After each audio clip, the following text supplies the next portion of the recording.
Welcome to Metal Bands Chronicles, where metal lives!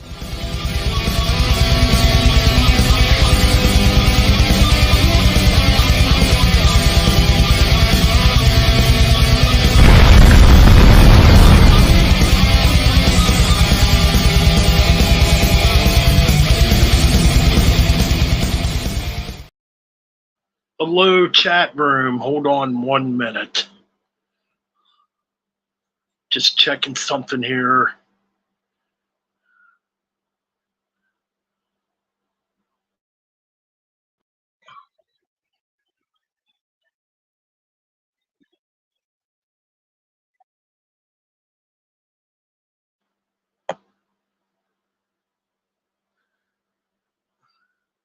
All right, can you guys hear me in the chat room? I am actually on my phone. So just let me know if you guys can hear me out there. What's going on, Mean Metal Mike? All right, cool. Good. What's going on, Mean Metal Mike, MCJ, Kyle, Karen? Happy birthday, Karen. Hope you're enjoying it. And Heavy Metallurgy Marty is in the house. What's going on, guys? Good to see you.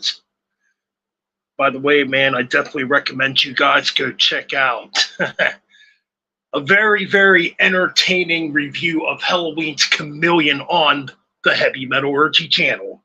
I thoroughly enjoyed it. Great shit, man. Oh, man.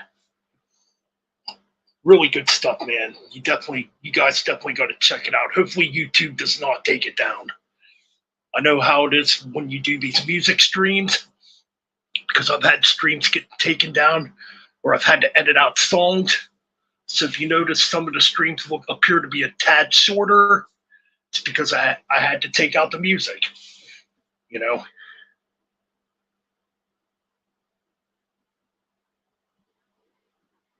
Really? I thought that was the whole fun part of the video, you guys talking over it. Shit. I don't know why people would complain about it. Unless they want to listen to a shitty album with pure silence, I don't freaking know. I don't know. I fucking enjoyed it, man. I mean, I guess you can't please everybody, right? Yeah. I do agree with what you said. Some people do take music way too serious. I get it. There's styles of music out there we absolutely love and we cherish. And,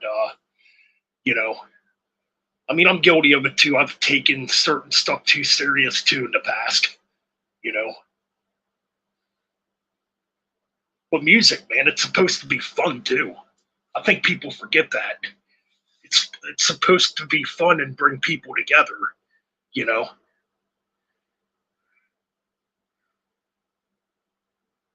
Oh yeah, absolutely. I mean, yeah, I take it serious in that aspect, but I don't go around. What am I trying to say? Yeah, there's styles of music I don't like. I guess it's because I've grown a lot. I don't go around and attack people for liking different shit. I might joke with them, but I don't go out of my way to attack them, you know?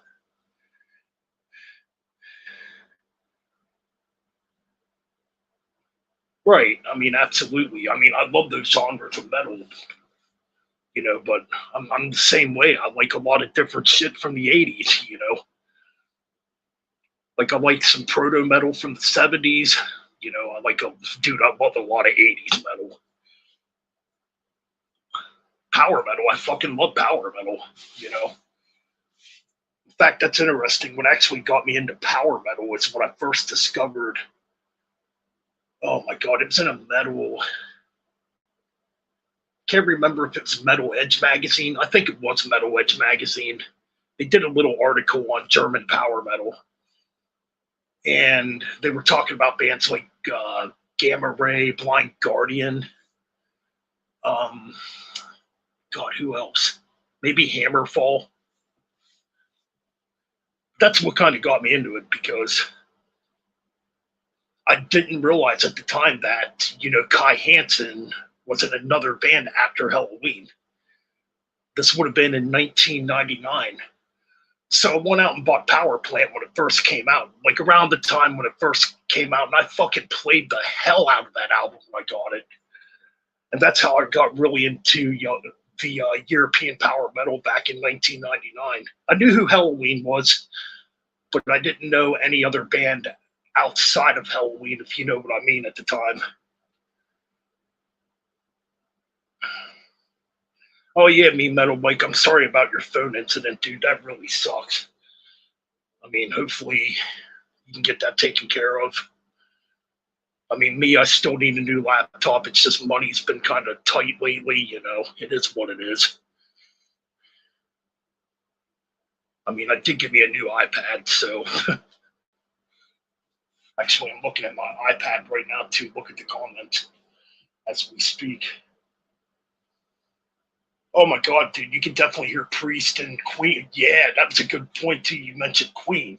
You can hear a lot of Queen influence in Gamma Ray, especially on the album Land of the Free, and even on Power Plant. You can really hear the Queen influence. Even you can hear it on Insanity and Jesus, or Insanity and Genius a little bit. Okay. I thought that's what you said. I'm pretty sure Dismo was originally from Johnstown, Pennsylvania. You know.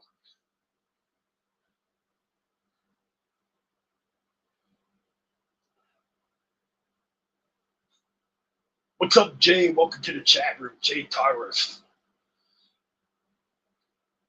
I think this is the first time I've actually ever seen you here. So welcome to my channel. Welcome to my stream. Oh yeah, Man on a Mission. Yes, you can hear that big time. Yep. Man, I'm hoping Gamma Ray makes another album. I mean, I'm happy he's back in Halloween, don't get me wrong, but I'd still like to see Gamma Ray keep going.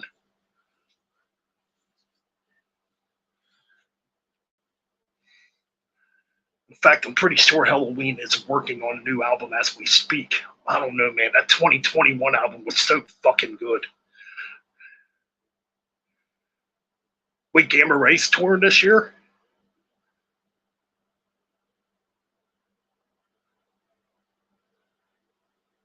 Oh, okay, yeah. Oh, yeah, that's right. You were on when I played those tracks.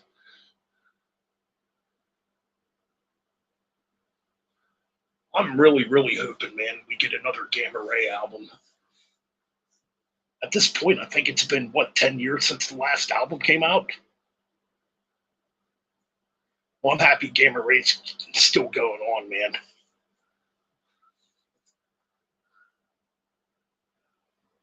I'd like to see Uriah Heep live. It's one of my all-time favorite 70s bands. I think the last couple Uriah Heep albums were really good.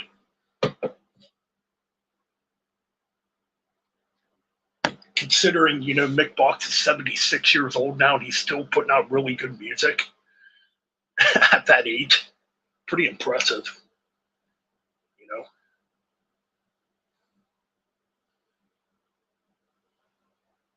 But yeah, dude, I'm really interested in some new Gamma Ray down the line or in the future. Hopefully it happens. What's going on, Oyster fan? John? I think I forgot to say hi to you. What's up, man?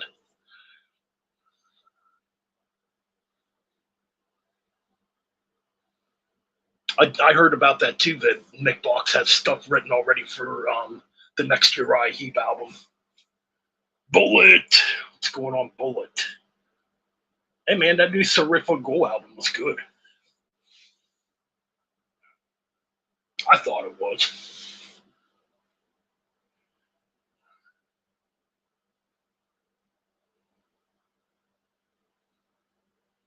Oh yeah, man, he does still sound good. I like the newest album.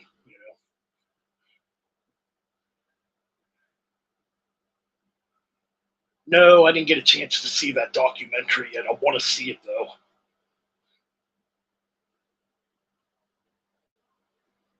Yeah, I really, really want to see it. Sorry if I look kind of awkward. I'm looking at my iPad too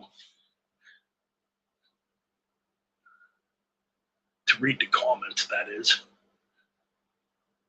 I'm hoping next week I can finally get a new laptop. I was thinking about actually renting to own one, but I'm like, I'm not gonna fucking do that. I'd rather just buy it straight out. You know,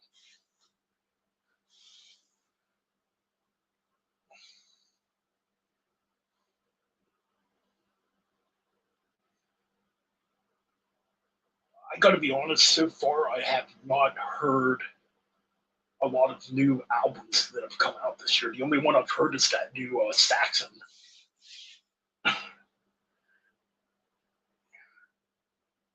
Yeah, that's what I was thinking too. That's why I'm not doing it.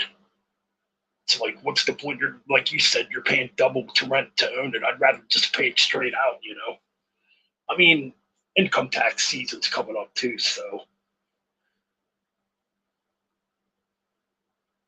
it's what it is, bro. It is what it is. I like the new Priest stuff too. Some people apparently don't care for it.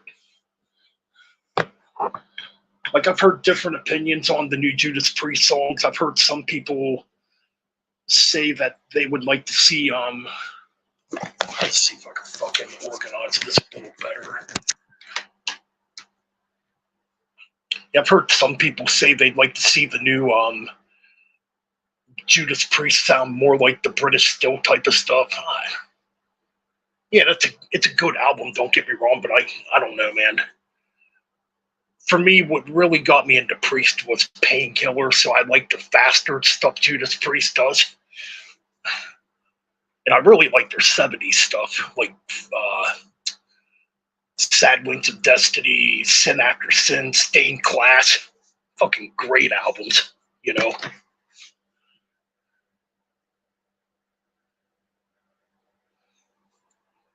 Trial by Fire is a good one, too. Yeah, I really enjoy that. I don't know, when it comes out, I'll be picking it up, so. Ooh, Attack. I've heard of Attack before. Good band. There's Attack, and then there's an American band called Attacker. I think Attacker was from New Jersey, though. They're a fucking excellent American power metal band, too.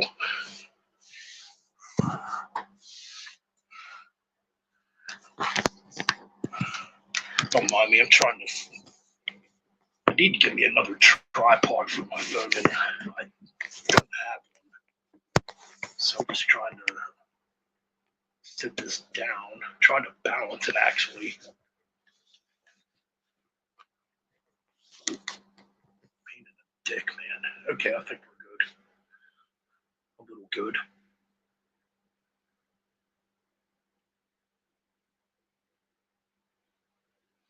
Yeah, new Priest is gonna be killer, man. Can't wait.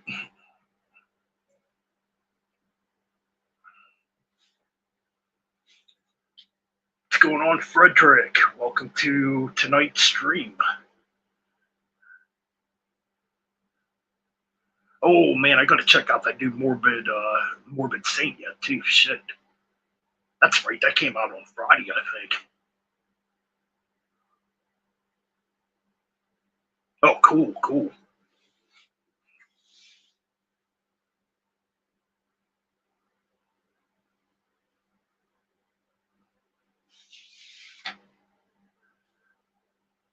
Yeah, man, I ain't gonna lie, financially shit's been a little tough as of late. It is what it is, man. I mean, the new Kerry King song, it sounds like Slayer. I mean, I wouldn't expect it to sound like anything less, you know. Before I did my review on it,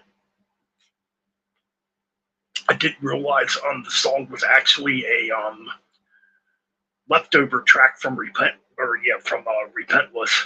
I didn't know that. I mean, when it comes to Kerry King, you pretty much know what you're going to get. Yeah, it's cool he's back. I mean, I didn't think the song was terrible. I mean, it sounds like Slayer. The thing I liked about it is Mark's vocal delivery. That kind of brings a little bit of new life to that Slayer sound. You know, I really like Mark. God, I can never pronounce his last name right. From Death Angel, Mark from Death Angel. I think he does a really good job on the track.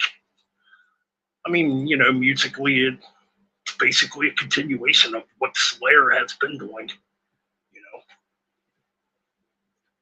yeah, I was kind of generous. I gave the track like a 4 out of 5. Looking back, I think I give it more of like a 3.5 out of 5. I mean, the track's okay. It's not bad. Like I said, it's pretty much a continuation of what Slayer has done.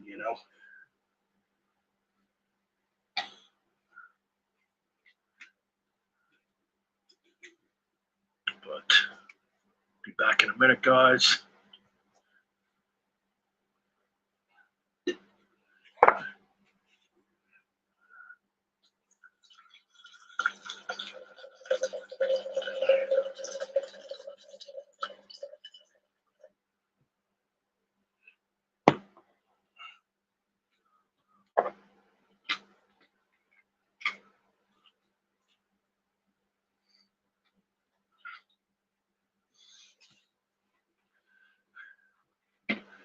I mean, yeah, as far as that new track goes, though, I pretty much knew what I was going to get with it.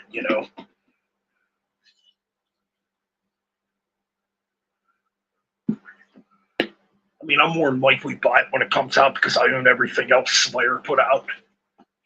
You know, even Diablo Musica, and I'm not the biggest fan of that album. It's definitely their worst album. It's kind of weird, man. I actually don't mind Undisputed Attitude the more I listen to it. I know it got a lot of shit back in the day for being a hardcore album or a covers album filled with hardcore covers.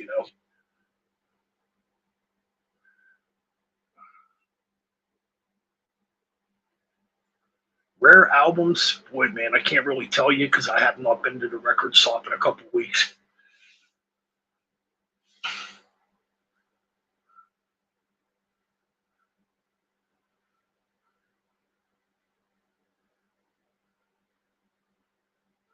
Should AC/DC tour without Cliff Williams and Phil Rudd?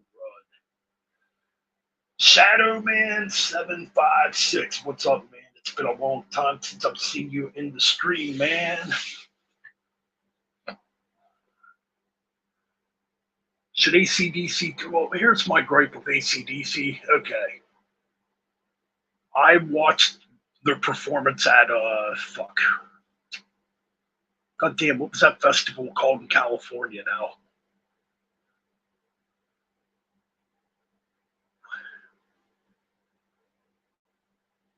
Oh, with Metallica, Guns N' Roses, Tool, Power Trip. Okay, yeah, Power Trip. I got to be honest, I thought they were sounding pretty rough. Maybe it's because they hadn't played in a while, but I thought they sounded quite rough. And I didn't think Brian Johnson's vocal performance was the best. Would I like to see him tour? Sure. I mean, I've never I've never seen AC/DC live, so I mean it's gonna be weird. I mean, you gotta figure too, these guys are not young no more.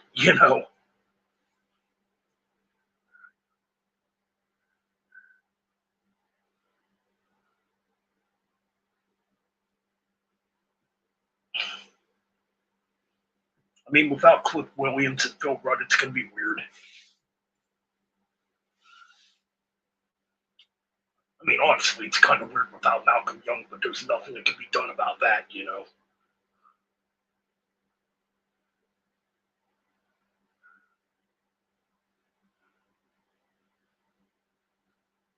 Man, I kind of wish I would have got to see AC/DC back in the '90s, like on the Ballbreaker tour or something. I really wish I could have done that back then.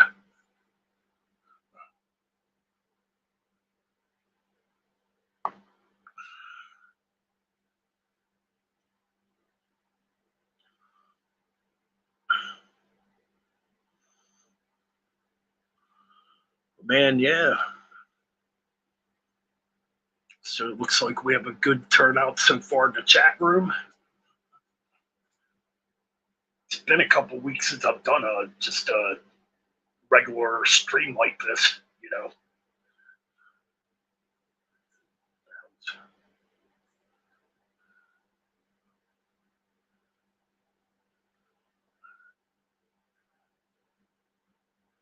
Honestly, you know what? I think it works better using my phone to do streams. Because right now I have the Wi-Fi turned off on my phone, so I won't get kicked out of StreamYard. Ain't that fucked up how mobile web works better than fucking your actual internet? Jesus Christ, dude. I tell you what, man.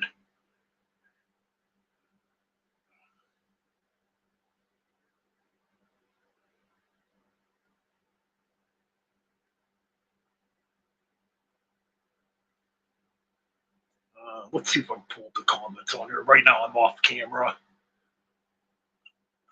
So, because my fucking tablet keeps freezing, and I know it's the Wi-Fi making it freeze like that. All right, here we go. Now we got the comment section back up.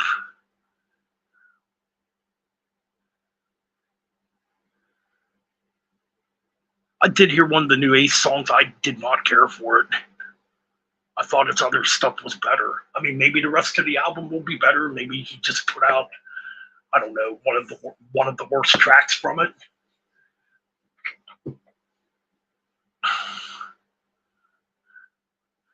I mean, that's another band, Kiss, in their 70s, still bickering like teenagers with each other. It's just dumb. I'm actually happy for Peter Criss because Peter Criss isn't getting involved with it. You know, he's staying away from all the fucking drama between Ace, fucking Gene, and Paul. You know,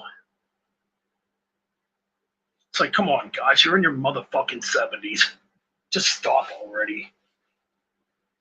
Your time on this planet's not very long to begin with, so why keep bickering with each other? You know?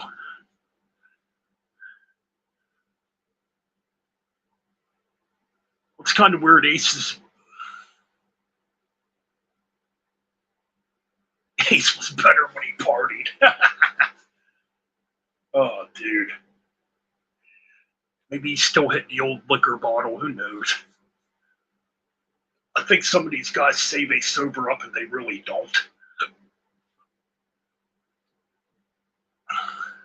Kiss and make up. Good rhyme, Frederick. It makes sense.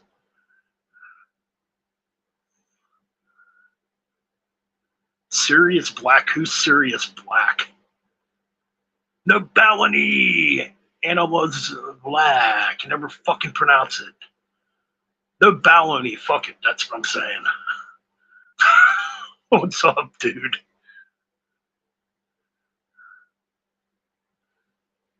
Oh my god, the fucking Tom Snyder episode's still classic. Ace was fucking gone in that interview. Gene and Paul are sitting there pissed off. Oh, Ace and Peter are up there having a good time. Ace is all fucking drunk. God knows what else he was on during that, you know.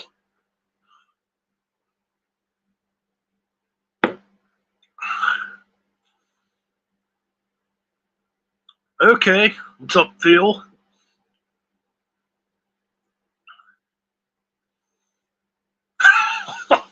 Dude, that fucking interview is classic, dude.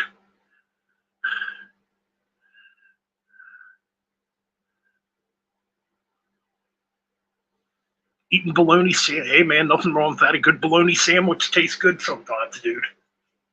Throw some fucking mayo on that, put some butter on it. Hell yeah, man.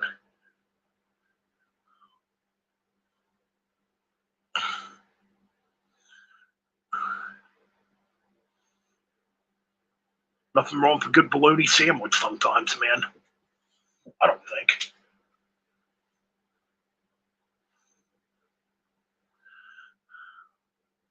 Ooh, drink it again. It's there you go, man.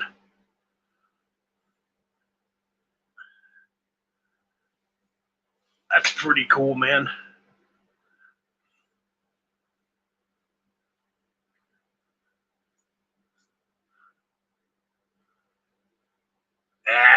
Now you're talking me, Metal Mike. That's a fucking sandwich right there, dude. Toasted bread, fucking right, man. You got a fucking epic sandwich.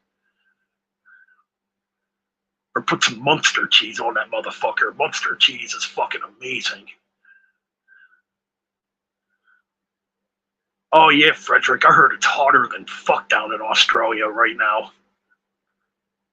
I know my friend Peter lives in Australia. He's a YouTuber also.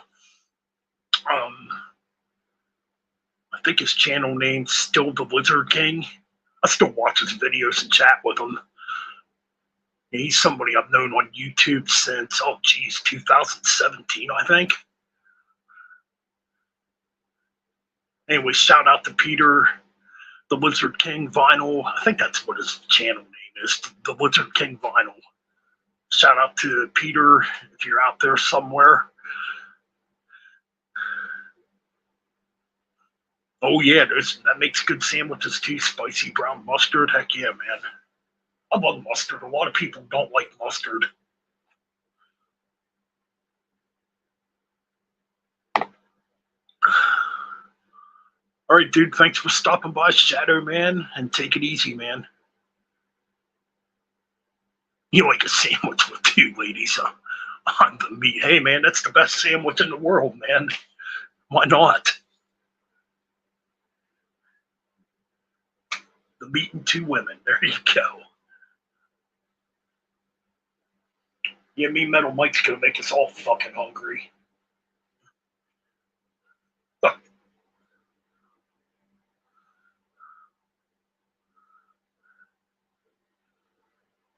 You know what, dude? I gotta do a fucking update video sometime. I've gotten a lot of shit over the last couple months. I just haven't done an update video on it. I mean, if people are still into videos like that, where you show your updated collection and what you bought, I honestly have not done one in quite a while. A milk sandwich with extra cheese.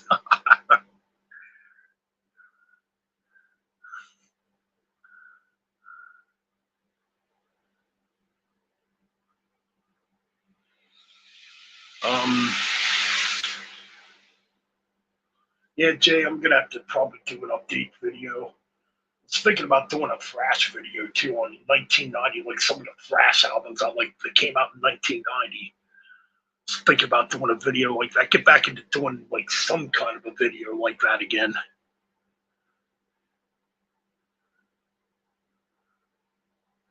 You ordered a bunch of raw black metal stuff. I've never heard Sirius Black, man.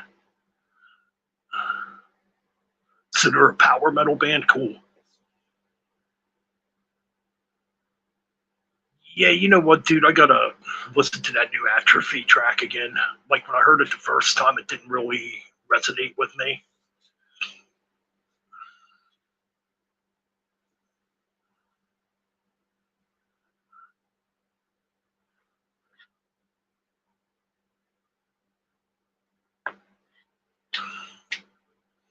But yeah, if you guys want to be entertained, hopefully YouTube does not take it down. Definitely check out Heavy Metal Urgy's review of Halloween's Chameleon. We had a lot of fun in there tonight. Such a shitty album, but the commentary made up for it. Nah, see, I thought it had more of a modern thrash sound. I mean,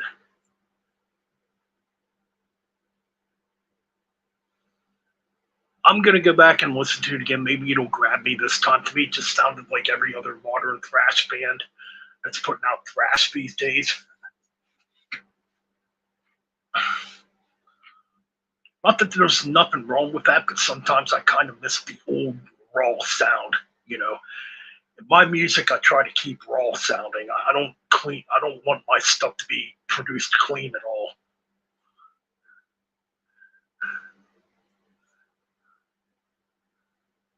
Uh-oh, not good. I know John likes a lot of the newer shit too. Stuff that I'm not a big fan of. But hey, man, if you like it, hey, dude, more power to you, bro. People can like what the fuck they want. It doesn't necessarily mean I have to like it. But John also likes a lot of very underground shit too, so I can't give him too much shit. He definitely knows his metal.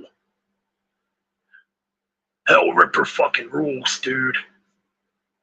Probably the best album of 2023, in my opinion. I never done an album ranking for 2023. To me, it was way too fucking hard to do it. I don't know, man.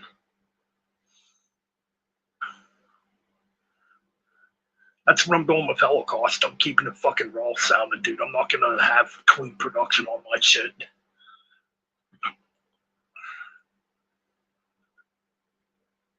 Genesis or Yes.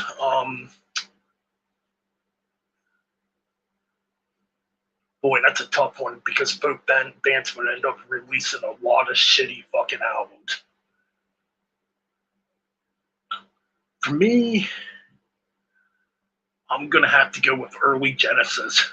I like it a bit better than Yes. It's a little heavier.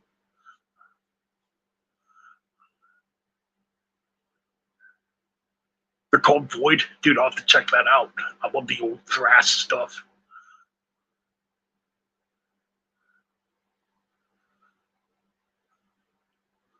Man, my favorite Genesis album would probably be Nursery Crimes. That's probably their heaviest album. Dude, Phil Collins was a fucking maniac on drums back then.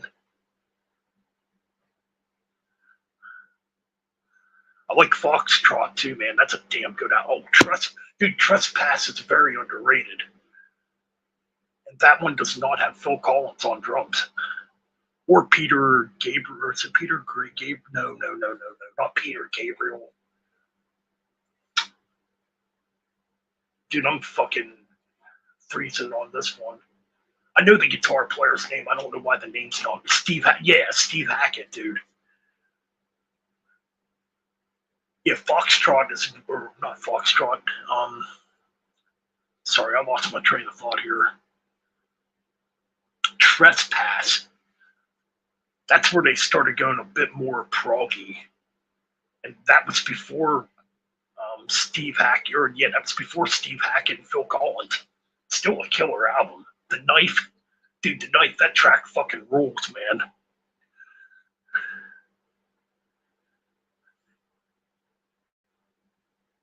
I did know that Mean Metal Mike. Yep, I did. I want to say he was in another band too. What's it, The Gods?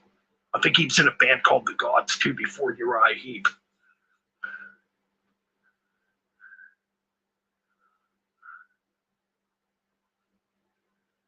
I've never been the biggest Beatles fan. I like some of their stuff.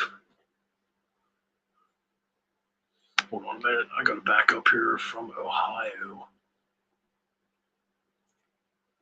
Hatchet. I know that. Or wait a minute. What?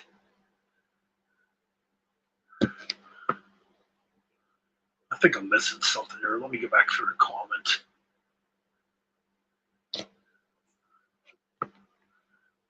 Okay, anyways.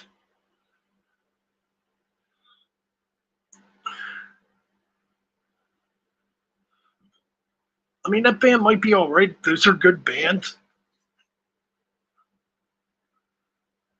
Fucking Halloween, man. I mean, come on. Halloween fucking rules.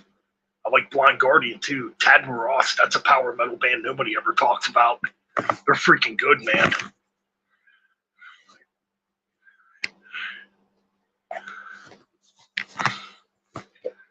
Yeah, I'm pretty sure the Gods had Ken Hensley in it too, if I remember correctly. I like Hawkwind. I gotta be honest though, I have not checked out a lot of Hawkwind's material besides, what Lemmy did. I know they got a shitload of albums out. I mean,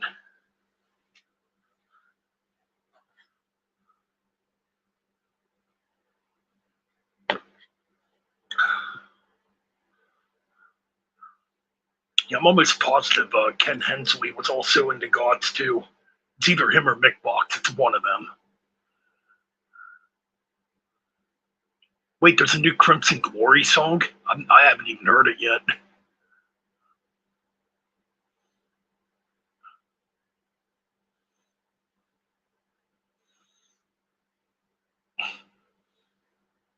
What's that one Hawkwind album called? Hall the Mountain Grill or something? I forget.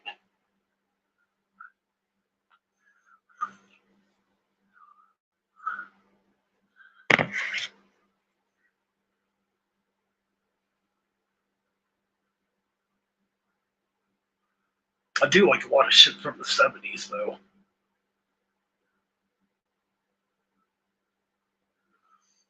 Like this past week, I was listening to Lucifer. Excuse me. This past week, I was listening to Lucifer's Friend in my car. Yeah, I got to check out the new Lucifer CD too, John. I have not checked out a lot of new stuff as of late, which is weird for me because I'm usually on top of that.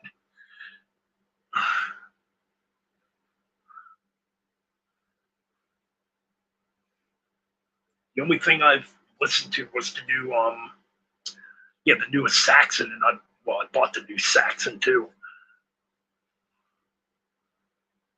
Oh, Lord Humongous from Pittsburgh, Pennsylvania. I got their new album too, which I got a review yet. That's all I've listened to as far as 24 releases so far. I got to catch up quick.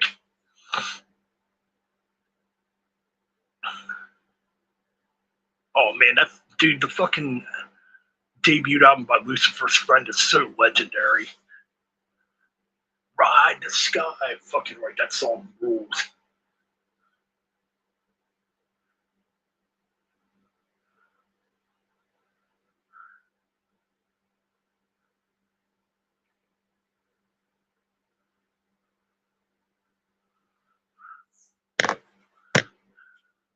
Traveling this dark world, leaving life behind. Yeah, that song rules.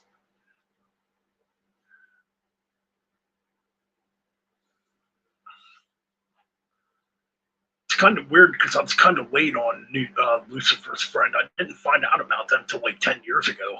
I was just fucking looking up random 70s bands that were underground or obscure, and I found Lucifer's Friend and a bunch of other bands.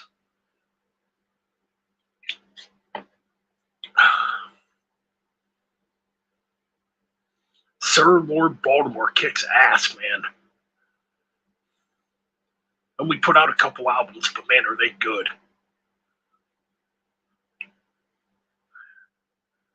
1916 or Ram It Down. Gotta go with 1916 Mean Metal Mike. Dude, money's just been fucking tight lately, man. I don't have no shame in coming on here and saying that either.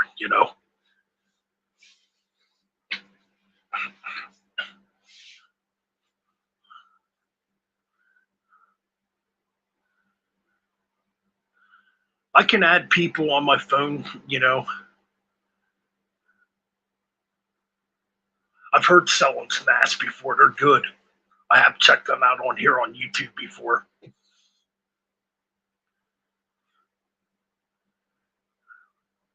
Ooh, Primordial. Dude, didn't they come out with an album last year?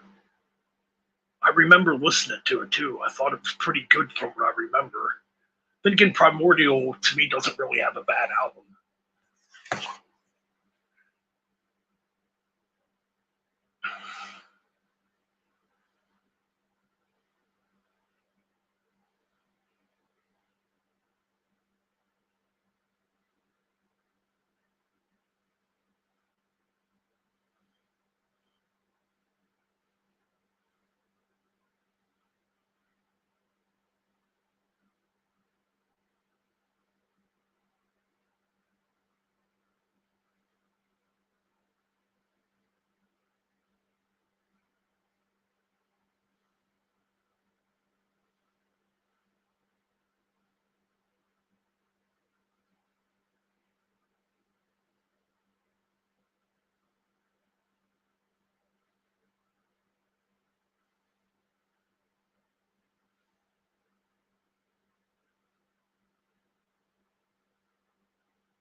Sorry about that. Sorry I got quiet for a minute. I'm actually trying to do something over here quick. So keep on chatting away, people. I like doing these streams, and I like seeing everybody in the chat room getting along, man. That's pretty cool, you know. Yeah, I did go silent for a little bit. I'm actually trying to do something on my tablet here quick. I just got this fucking tablet.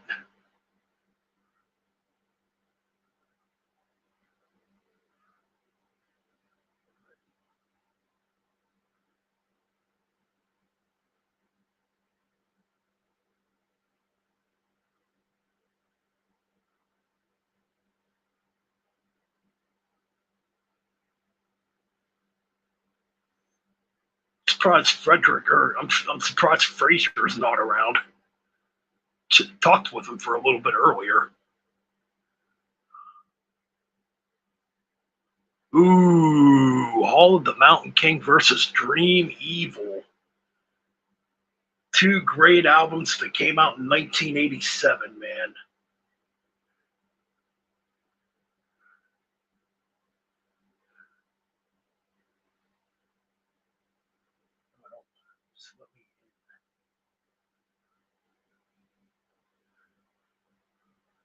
Wait, this shit's stupid. No, I added Facebook Messenger to my tablet and trying to figure out how you can turn it dark.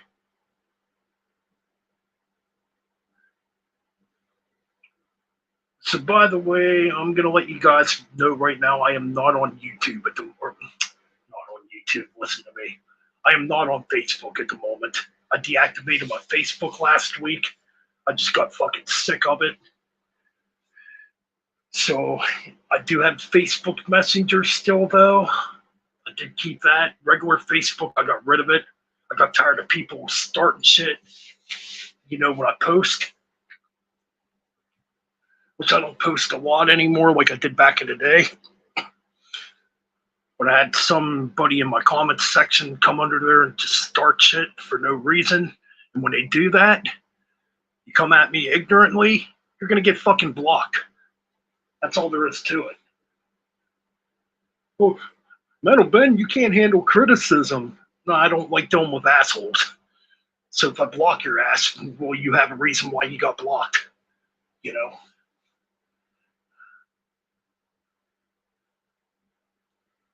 It's like, come on, man, we're fucking grown-ass adults here. What's the point of fighting and bickering and arguing with each other when we're fucking not kids no more, you know?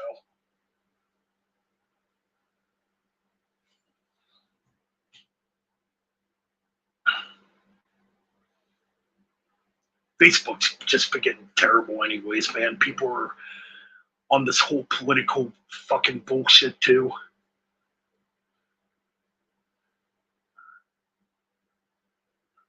It's like this: politics suck. Politics are evil. They both sides are terrible. It doesn't matter if it's left or right. They both suck. They haven't done anything to change the country or make it better. So I don't even see the point in voting and supporting corrupt politicians. I'm just saying. Just my opinion. I don't want to talk about politics no more.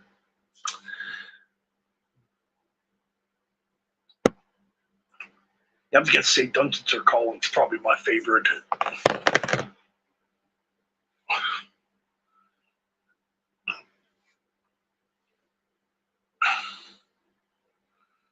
Yeah, Dungeons Are Calling is probably my favorite too when it comes to sabotage. That or I mean, Hall of the Mountain King's a fucking classic. I mean,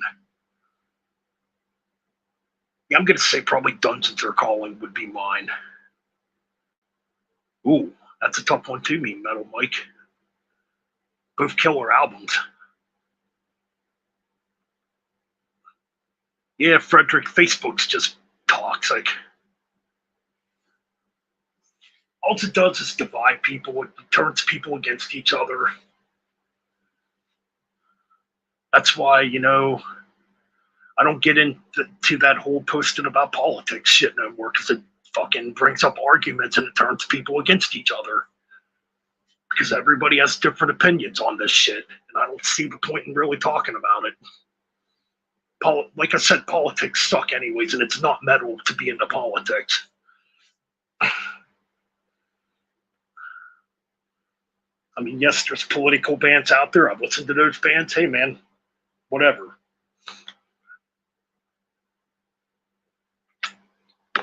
But when you try to shove an agenda down my throat, or you call me a terrorist or whatever, just because I don't believe your way, that's wrong. That's wrong. You don't know anything about me. Just saying, man. Sorry, I didn't mean to get a little ranty right there. Just saying, man. There's no use in fucking fighting over politics that don't do shit. You know?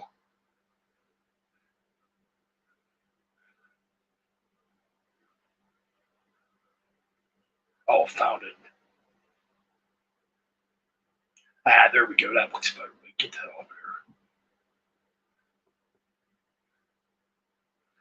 But anyways, yeah, I still have Facebook Messenger, you know. I'll never get rid of that, but you know. TNT, that's a good band. Chameleon, or dude, I like Pink Bubbles Go. Actually, Pink Bubbles Go Ape has a couple of good songs on it. Dumb title, but it's not completely horrible.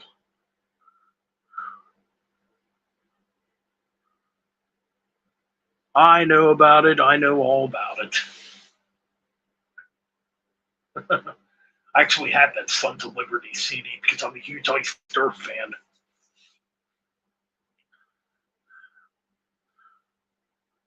Like, I honestly don't care what side you pick. Just don't shove your agenda down my throat. Don't tell me who I have to vote for or what side I have to be on. I'll do whatever the fuck I want. I'll believe in what I want to believe in.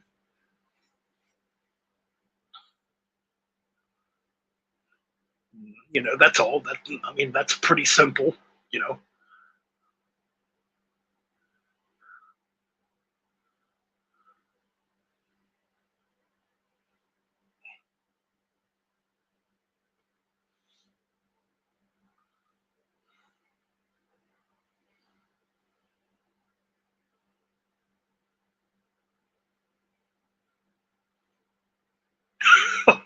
Man, I got to catch up on Ralph's stream. I actually missed that stream because I was at work and I kind of forgot he did a stream.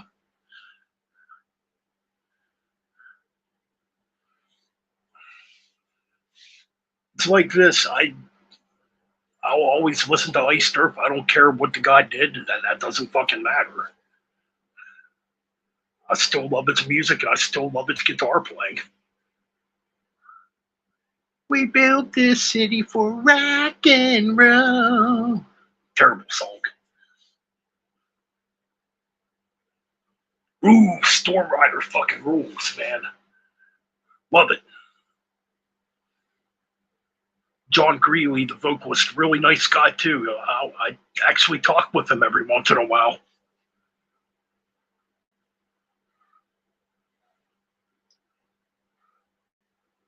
Gene Adam too, the first vocalist, really nice guy, man. I've had some interactions with Gene before. Really cool. I'd like to get them on the channel actually to do interviews. I don't know if they would do it.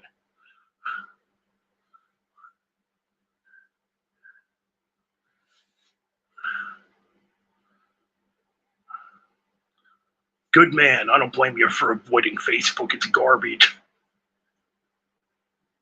All it does is turn people against each other.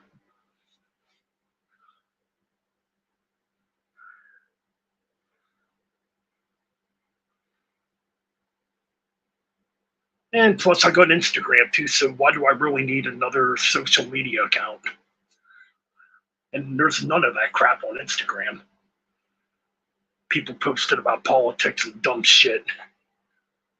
Like everybody I'm sub or everybody I follow on Instagram just talks about music, you know.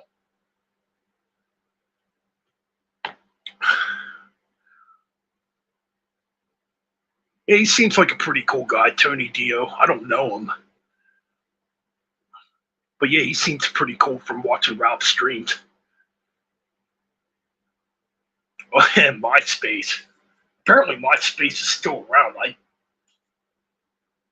had no clue.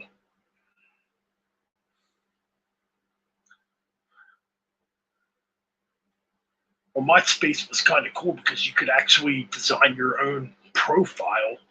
You could add music to your profile, you know?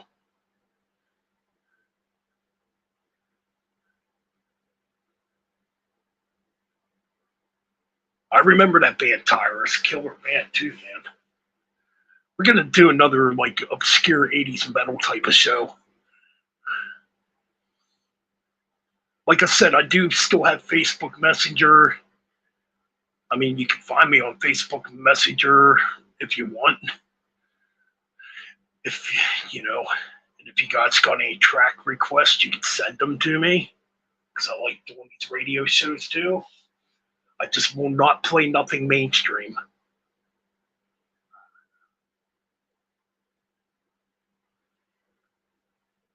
Oh god, oh dude, that's going way fucking back. The AOL chat rooms, holy shit.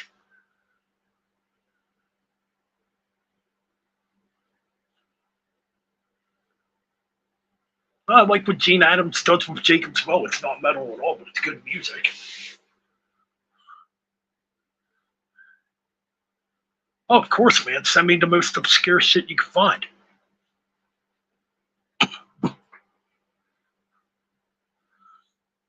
We'll be doing something again, me, Metal Mike. I know I did a live stream over there yesterday. I was actually just kind of having fun with that stream. I know I did kind of bring up trolls and shit. I was actually just really having fun. I wasn't mad or in a bad mood or nothing. I was out just in the woods getting my exercise, you know. Maybe by summer, you know, the Metal Bastards podcast will be back and running again. Well, I could do more obscure proto metal too. There's a lot out there, man. There's a lot of obscure shit out there, man.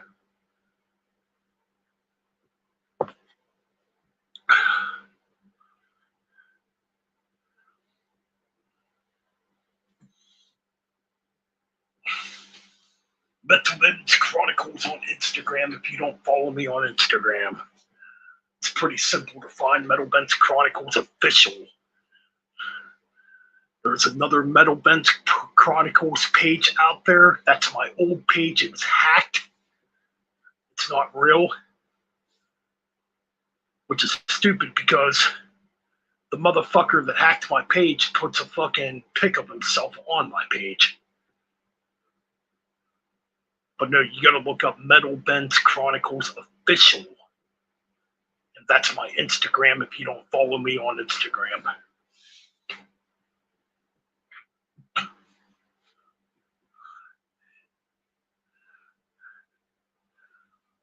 Dan Castro is a cool dude. I'd like to actually have him on the channel sometime. I was trying to look up to see if he's ever done interviews before. I couldn't find nothing on YouTube.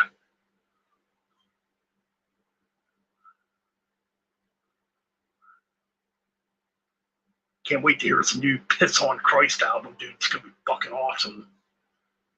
He's got another Castro Fate album in the works too.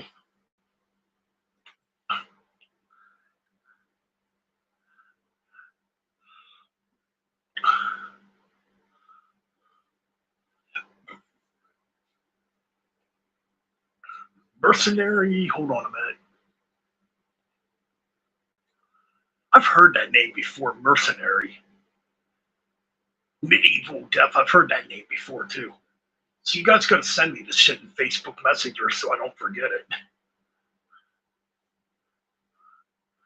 Or if you go to Instagram, you can message it to Instagram too, you know.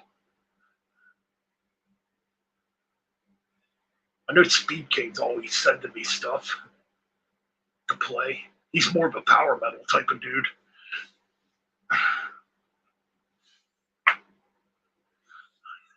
Pizza Death, oh dude. You know what? Speaking of that, I need to definitely play those guys. Need to get their damn CDs. They're fucking hard to get here in America.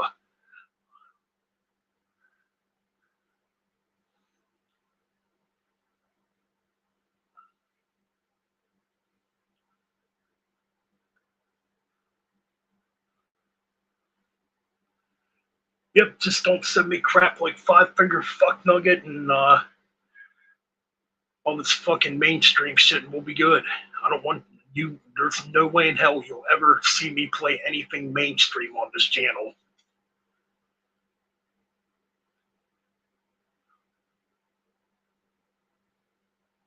And plus, a lot of that stuff, if you play it, usually YouTube takes it down. So I want, they usually don't mess with you if it's underground music. But then again, it depends on who uploaded it to. You gotta be really careful about this shit, because some people have it to where you can't even use the salt.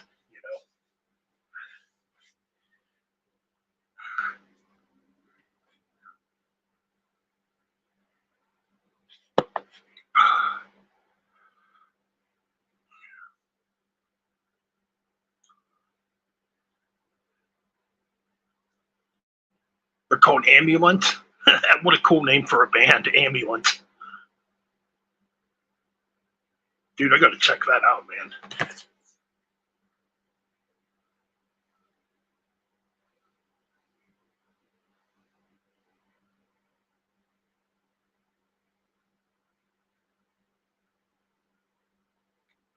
John's already sending me stuff. I will definitely check this stuff out.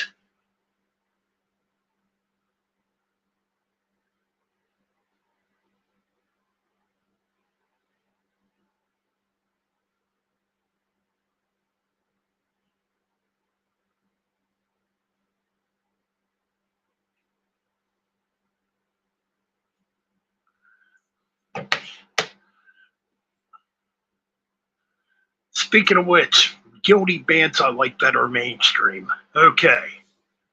There's a few, but they put out good music. So one is Alice in Chains. Freaking Alice in Chains rules. I think every album's good. Yep. Even with the new guy, that new vocalist, I think they're good. I love Alice in Chains. One of my favorite bands since probably 1991, 92.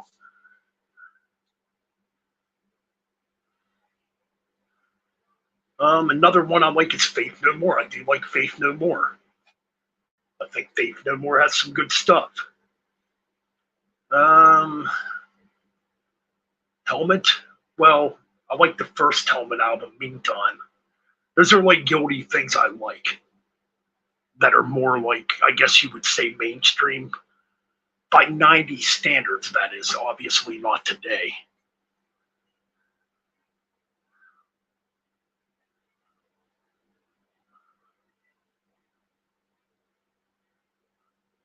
Never been a Pearl Jam fan. That's one band I never liked.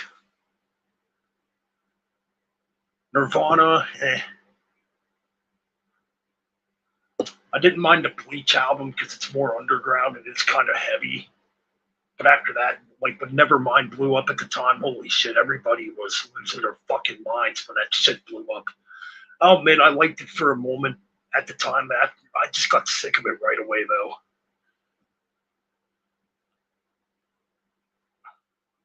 I didn't mind Bleach, too. Bleach is actually all right. It's the only Nirvana album I like is Bleach. Come on, Negative Creep, that's a pretty badass song. It's probably one of their heaviest songs, you know. But besides that, I can't fucking stand Nirvana. What's going on, Wyatt? Welcome to tonight's stream. The bird, bird, bird. Bird is the word. He's the bird, bird, bird. Bird is the word. The Birdman.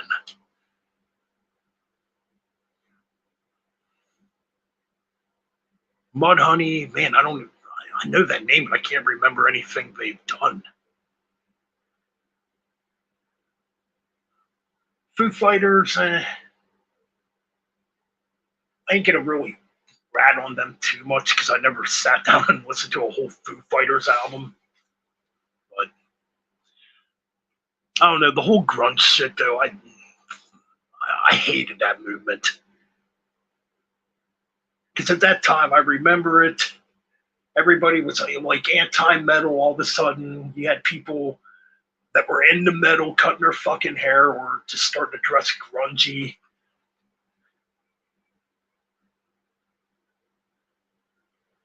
How can I do that when I'm not on Facebook no more, dude? And I'm not reactivating my Facebook unless he's on Instagram.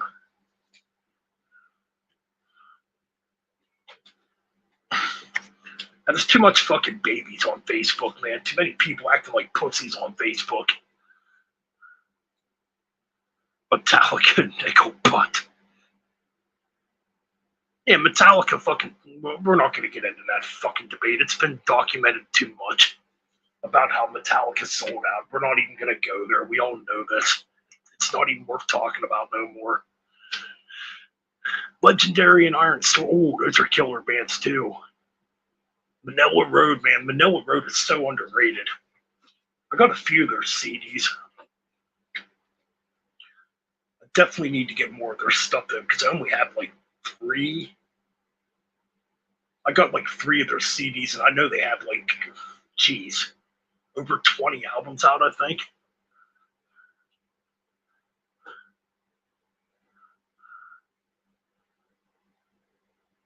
Ugly Kid Joe was all right. I mean, they had some pretty cool music. I was into them back in the day.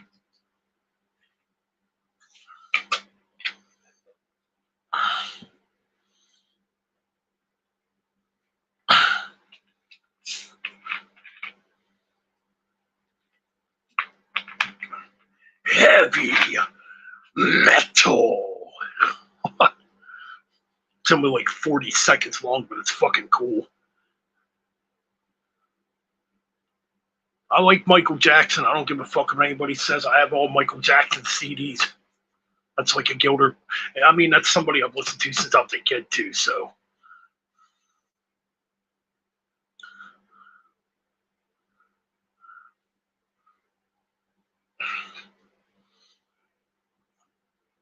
it's like fucking, like I said, Metallica. What more can you say about Metallica that hasn't been said? You know, I'll always love those early albums. They're fucking great. I'm actually getting more enjoyment out of watching the old live clips from back then than listening to their actual albums these days. I mean, I'll still go on YouTube and look up old stuff with Cliff and watch it. Ooh, Mark the Shark Sheldon. Yeah, rest in peace. What an underrated guitar player, man.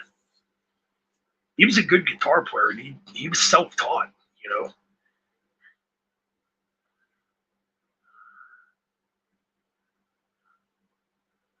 When did 80s pop music go bad? Fuck.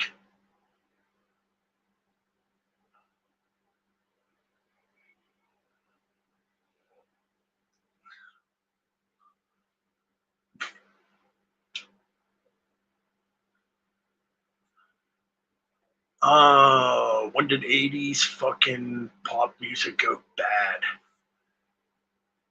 Man, I don't know, man, because I think there was a lot of good 80s pop music.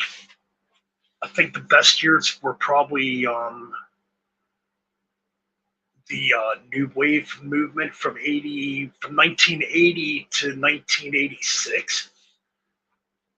There was a lot of good stuff there was a lot of good stuff those years when it comes to like 80s new wave and pop.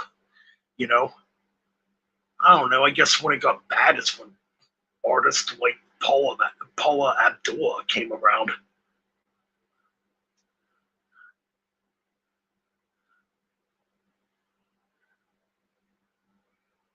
Oh yeah, I've heard that band too. How well, yeah.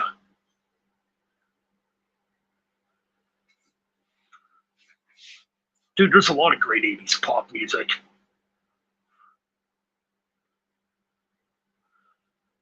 This shit today ain't fucking music. Let me tell you that. The shit that's popular today, it's not fucking music. It's garbage.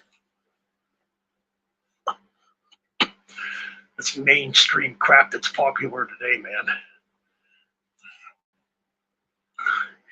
Even though I gotta admit, it's kind of fucking hilarious when you walk into a bar, you just stop, you go out, have a couple beers, whatnot, get some fucking wings or whatnot,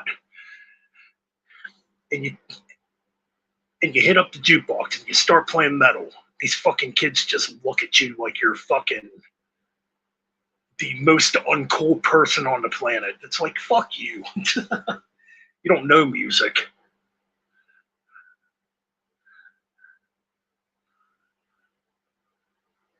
Or you try to get them into metal, it's like you can't do it because they're so fucking brainwashed with the crap they like.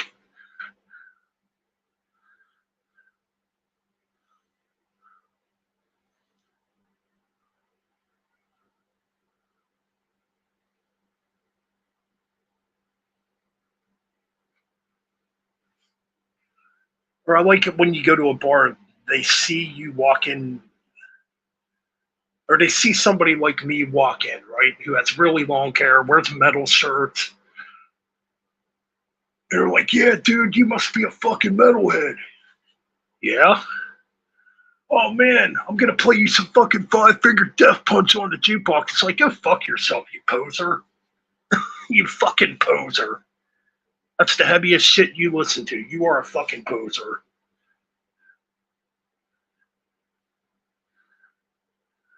Alright, next song I'll play is Disturbed. Then I'll play Enter Sandman. Oh, that's the one that really gets me. Holy shit, that's the one that really gets me. Yeah, man. You like Metallica, don't you? It's like, yeah, I grew up listening to Metallica. Alright, dude. Man, I'm gonna play you Enter Sandman. It's like, you dumb fuck. You sorry dumb fuck, man. Jesus Christ, dude. Yeah, that's poser that's poser shit right there when you do that crap. It's like, dude, I was listening to Metallica before you were fucking born, dude.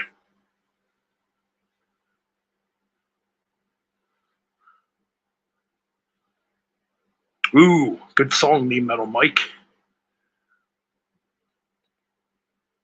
I played Ice Surf at the bars too. Speaking of which, I remember one time I was playing like Ice Surf or something. The fucking one lady looks at her husband. I don't like this music. It's like, well, tough shit. I don't like your crap either.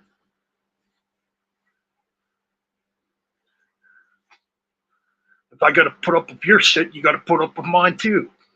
That's only fair.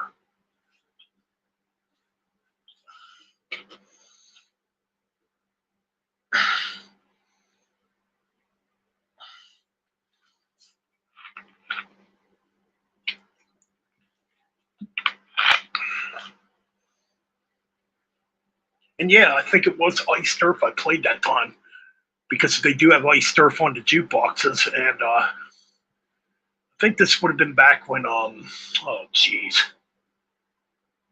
I think it's back when Incorruptible came out. I played a new song from that album, and the person just fucking lost it. I don't like this.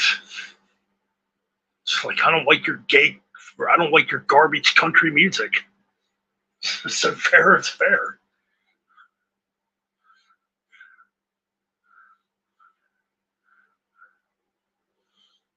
Ooh, fucking Iron Angel. Iron Angel fucking rules, man. They're still putting out good albums. And they stuck to that classic sound, too.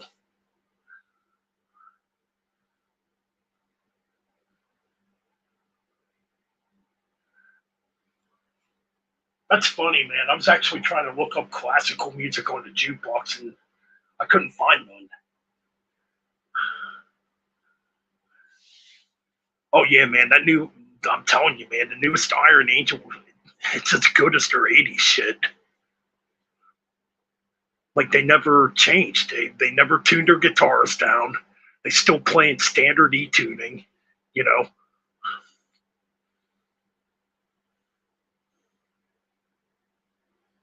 Fucking baby metal.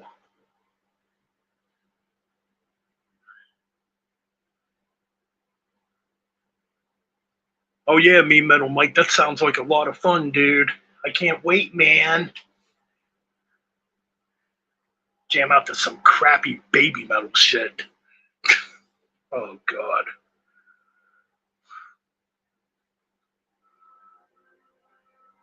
That is the worst fucking shit, man. Baby metal.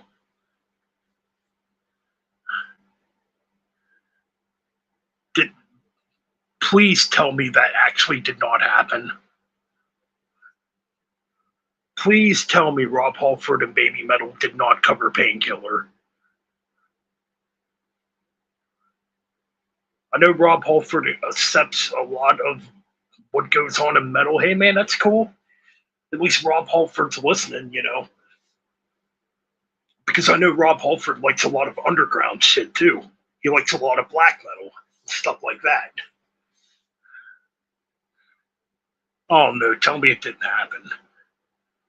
Rob? No. Rob, come on, Rob. We're going to have a conversation, Rob. God, no. No.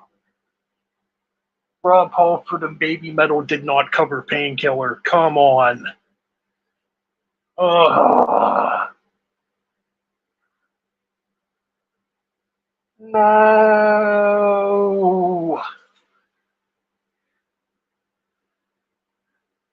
I am not buying that CD then.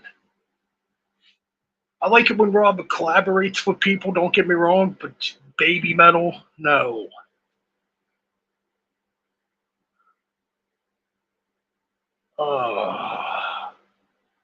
I'm not even going to check it out either. I don't want to hear it.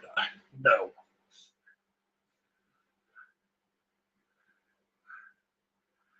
Thank God, at least they did not fucking put the guitar solos in there. Oh no, Mean Metal Mike, I don't want to look it up. I'll just trash the fuck out of it. I cannot stand Baby Metal.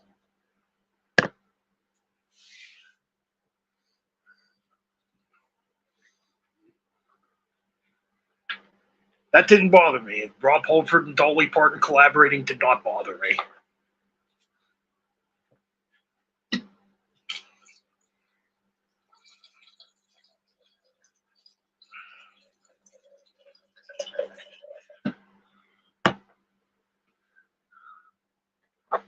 Yeah, well, that's a good song actually. I think they did. Oh no, there was a song they did. I think it was after he just left Judas Priest and was forming Fight. Him and Dimebag Darrell collaborated together on a song. Dude, the Christmas stuff don't bother me either. I thought he did some pretty cool shit with that Christmas album. But Baby Metal, that's the worst. And Five Finger Death Punch, that one's terrible too. I don't like it.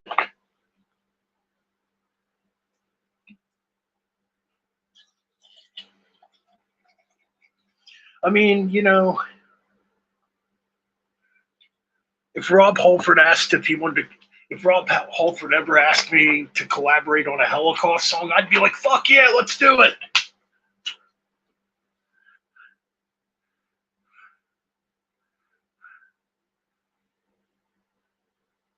He didn't. Not Sarah Madonna. Come on.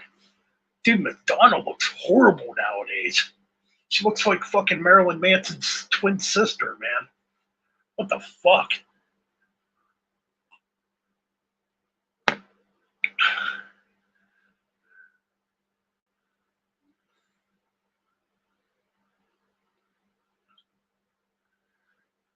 I mean, I ain't gonna lie, Cher's what, like 78 years old? She still looks pretty damn good. I just don't like her music. Never did.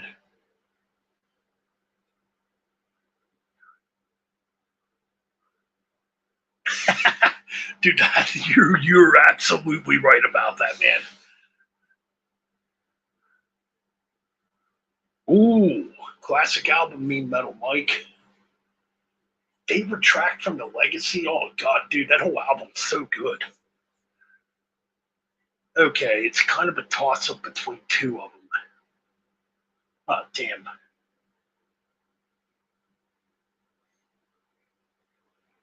God damn, there's a lot of damn good songs on that album, man. Oh man, I really like the Apocalyptic City, the last track. Over the Wall too. God, that's a tough one, Mean Metal Mike. Now, I'm not going to say Over the Wall, even though I love that song. But, okay, these are the two I was going between Do or Die or The Apocalyptic City. Both so fucking good. Um, God damn. I gotta go with the Apocalyptic City.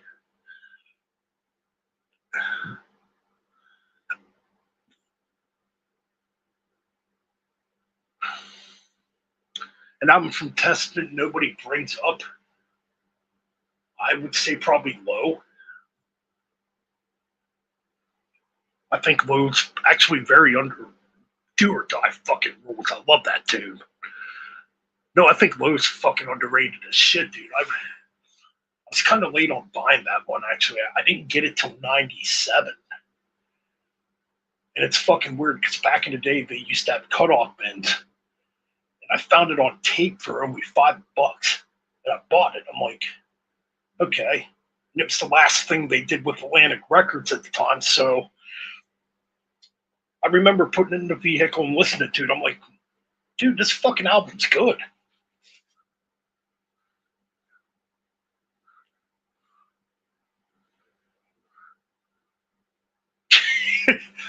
Yeah, Roseanne Barr's like 72, 73, and is looking better than Madonna. Roseanne Barr's pretty fucking cool, though. I like listening to her YouTube channel. She tells it like it is, too. She don't fucking hold back.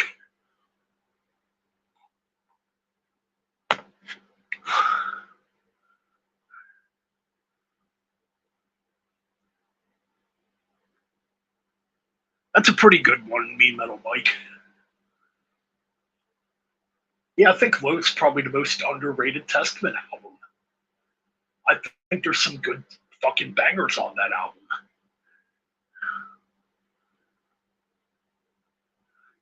You know, if he was still around today, I don't think he would have ever gone back to a full-on black metal sound. I think he would have kept. I think he would have kept doing the Viking metal thing. I definitely wouldn't see him going back to like an album like The Return or Under the Sign of the Black Mark. You know, I think he would have kept doing like the stuff he was doing.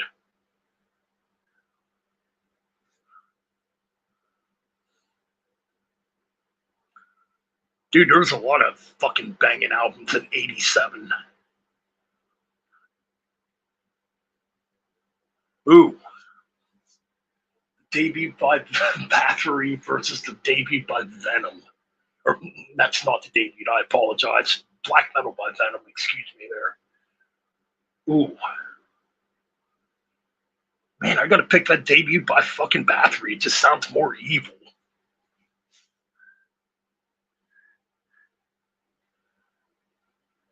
No, they're not gonna make another Terminator movie after the last one was so fucking terrible. The last couple were fucking bad.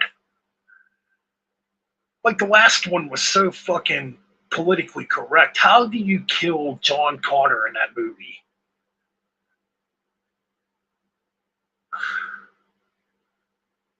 Yeah, Frederick, I am not going to watch the.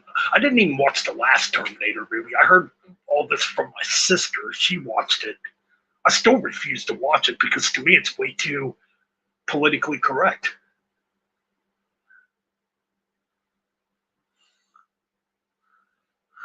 It's way too woke. Another Predator album, another Predator. Oh man, I don't know what the fuck is this real?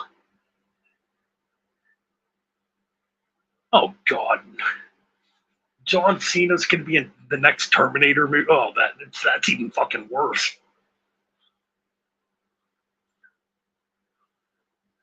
I'm not fucking watching it. Hell no.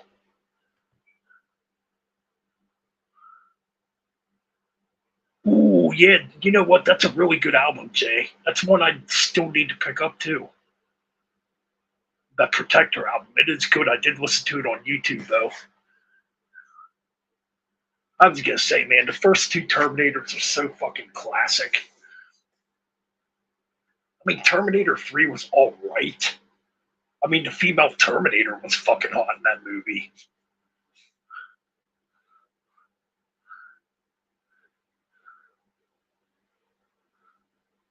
Karen, welcome back.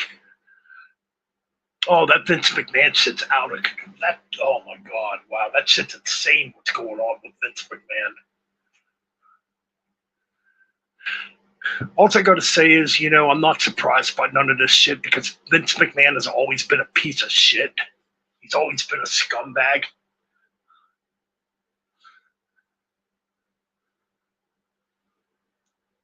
I mean, will fucking WWE get better? Nah, I don't even fucking know. I don't really care about wrestling much anymore. I mean, I'll say one thing, like what they did at that press conference did remind me of the Attitude Era. It definitely felt like a build to a WrestleMania, but you know, and it's a feeling you haven't had in a very long time when it comes to that. I mean, I'm fucking happy Vince is going. Vince can stay going. Well, Vince should be in fucking prison. What a piece of crap. Ooh, love Razor.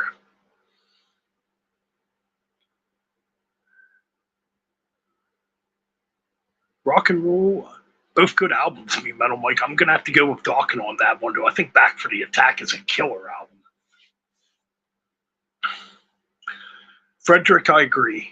WWE just needs to go away.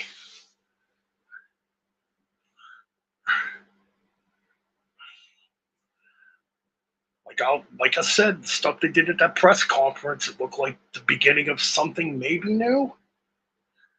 Maybe they're going back to an edgier, grittier product. But still, they teased crap like this before and never went full on with it. So it's not going to invest me and get me back into watching the product.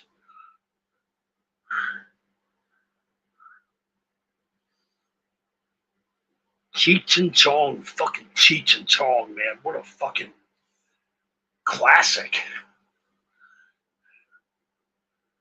Scream Bloody Gore versus Sabbath, Bloody Sabbath. Come on, me Metal Mike, isn't that a little me Metal Mike, would you stop? Gonna do my Gorilla Monsoon right there.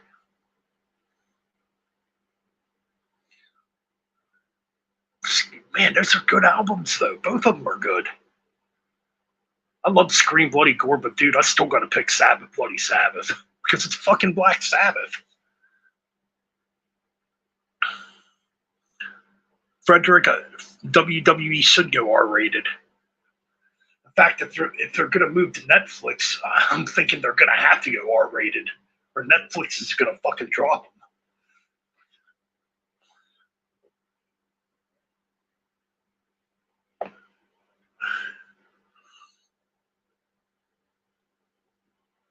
Yeah, man, Chuck was a great guitar player, man. Dude, Control Denied was good. I really like that Control Denied album. The Fragile Art of Existence, I bought it the day it came out.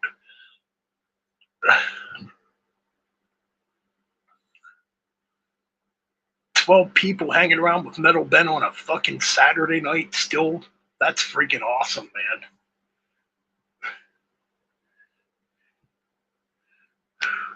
Kenneth, what's going on, brother? Kenny. I keep calling you Kenneth. You want to be called Kenny. Kenny. What's going on, Kenny?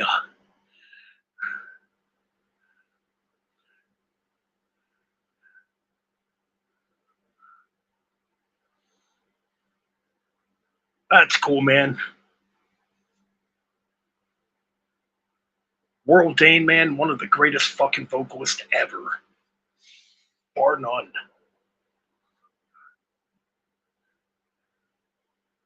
That's a good album, me Metal Mike. Dragon Kiss is a really good album.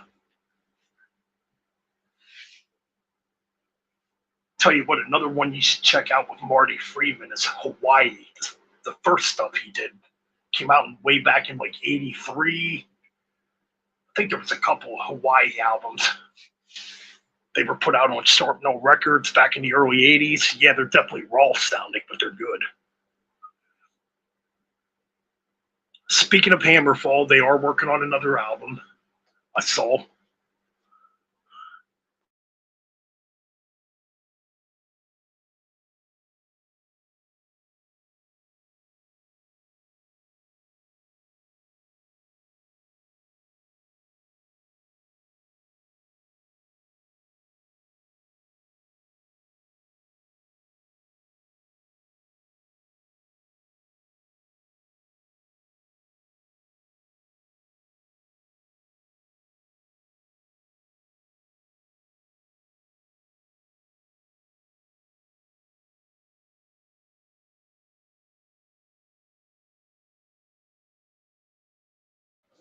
All right, I'm back. I like the first three Hammerfall albums: Renegade, Legacy of the Kings, and Glory to the Brave. Oh, that debute's so good. But to me, Hammerfall's kind of one of them bands. Like, they kind of done the same album over and over. And I know I like it when a band sticks true to what they do, but man, I'm trying to think. Okay. Now, I think the last Hammerfall album I bought was 5. Unbound, Unbroken, whatever the fuck it was called. That album was pretty good, actually. They did kind of slow it down a bit on that album.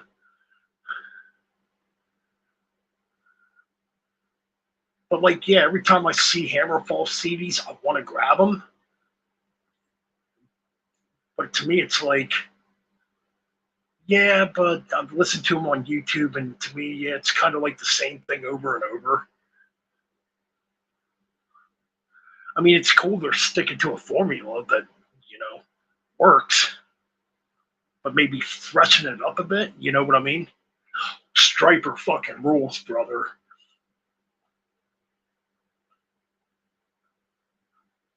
Dude, the last 5 Striper albums have fucking been excellent, man.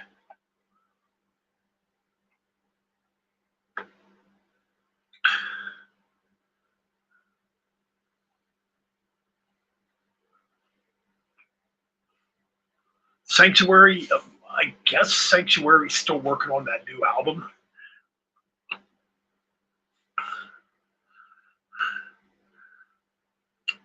I mean, Sanctuary's supposed to have the vocal from Witherfall filling in, which he does sound a lot like World Aim. So I don't know. We'll have to see where that goes.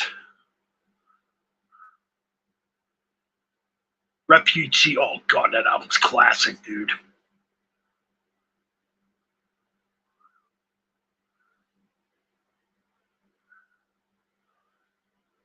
Michael Sweet's like 60 years old and can still fucking hit those goddamn high notes.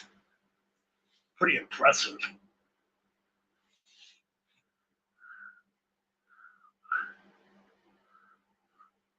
Oh yeah, dude, I remember Serpent's Kiss. I was just actually thinking World Dane had a band before Sanctuary, and yeah, it was Serpent's Kiss. You can actually find the demos on YouTube. Yeah, Dave Mustaine did produce that album.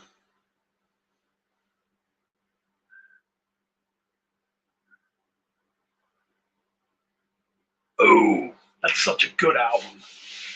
Distant Thunder by All Star, fucking classic, dude. Absolutely classic.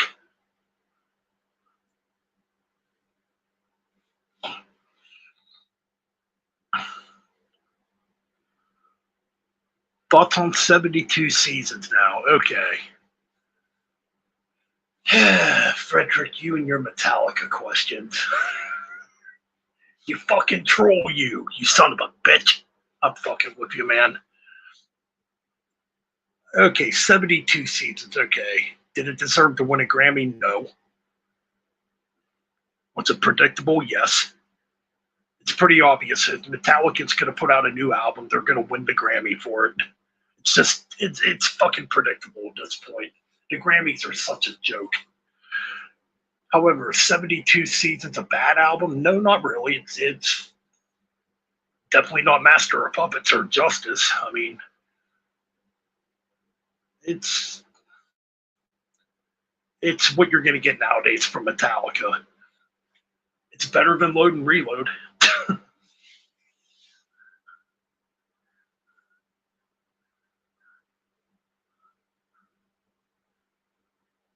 Oh, I hear you, Frederick. You fucking bastard.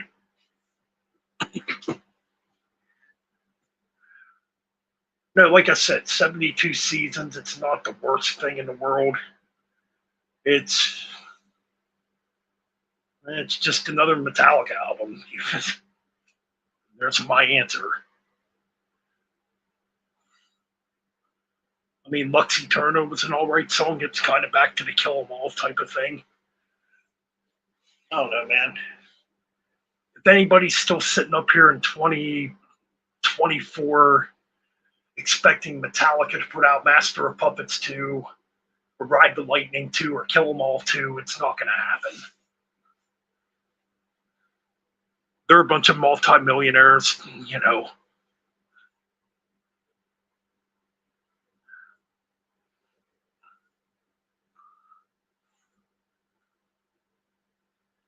I will give Metallica credit, though. They're still very good live. That's about all the credit I'll still give them.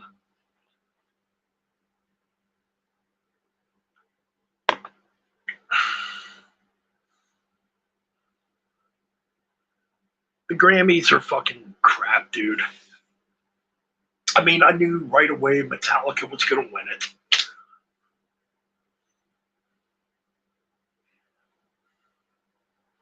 I mean, it's like Maiden. Maiden's not really putting out great music either these days. I thought Senjutsu was boring as fuck, dude. It put me to sleep. I mean, at least 72 seasons. It's very long, but it wasn't like full of like Mandarin. I mean, it was a mess. Don't get me wrong, but it wasn't as slow and. What am I trying to say here? It wasn't as slow as fucking Senjutsu. Yeah, there's an album battle: Senjutsu versus 72 Seasons.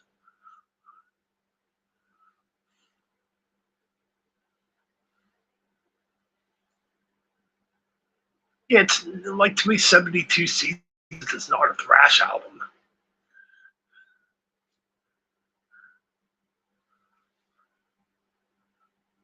Is it a heavy metal album? Yeah, I mean, yeah, there's heavy, I guess. I think I kind of agree with Frederick a little more. It's more hard rock these days.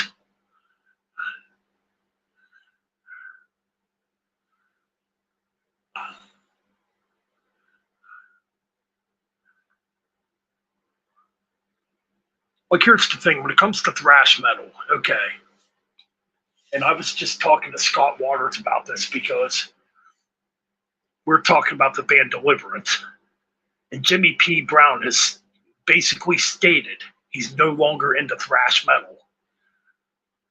And we were talking. Well, I probably shouldn't give too much away. There's another Deliverance album, I guess, in the works. So, but no, we're talking about this. Like Jimmy P. Brown has stated that he's no longer into thrash metal. So I'm like, well, if you're not really into it, you shouldn't try to play it no more. You know, because everything you write is going to sound either like a poor attempt at what you did in the past, or yeah, it's going to sound like fucking 72 seasons. That's what it's going to sound like.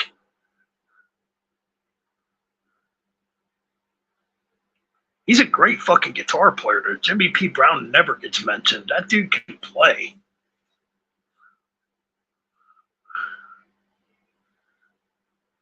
But he stated I mean, he said it in the past. He's not into thrash at all no more.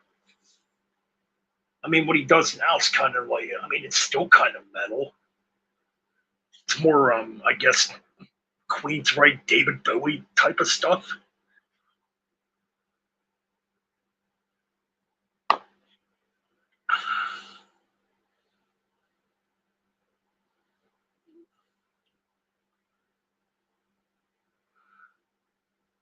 Ooh, Bride and Tourniquet. Bride's another one. Bride, I like the first three Bride albums. Everything after that, I cannot get into. Stay of Execution's a good fucking album. It's not like a thrash album. There's only one thrashy tune on that album. It's freaking good though. I thought Learn was a good album. Yeah, man, that was a sad loss. That dude could really play drums. That's a drummer that never gets mentioned is Ted Kirkpatrick. He was so freaking good on drums.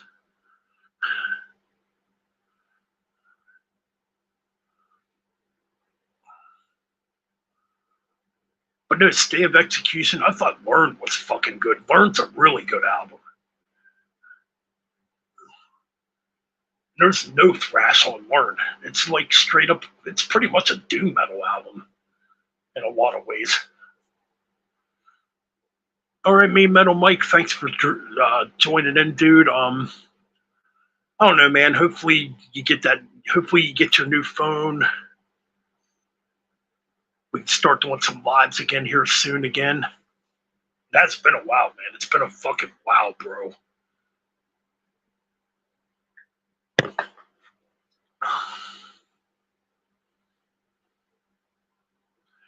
And I can respect an artist who comes out and says, yeah, you know what, I'm not into this stuff no more.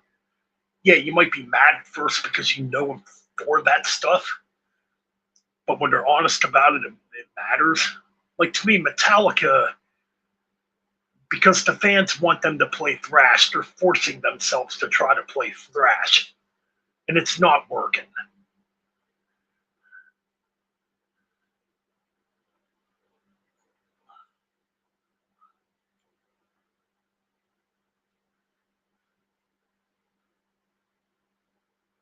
Yeah, dude.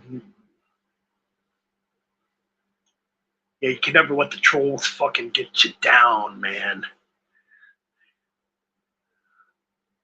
Seventh Angel from the UK. That's funny because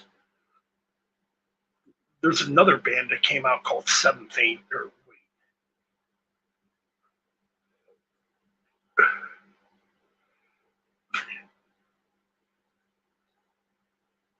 There is a Seventh Angel from the UK too.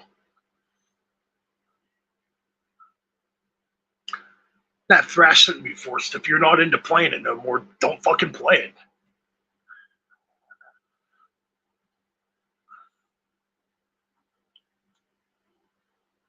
You know, it's funny, kind of. We don't get trolls on this channel at all no more. Yeah, occasionally I'll still get a stupid comment from somebody, but anymore I just kind of laugh at it. It's like, okay, if you're that stupid to come on and comment something dumb, that proves that you're not really going anywhere with your life, you know? It's like this, dude. If you're going to be on YouTube, you got to be ready to deal with it.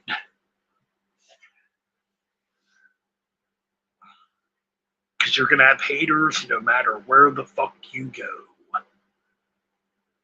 Like Frederick. Frederick's the biggest troll in the chat room right now.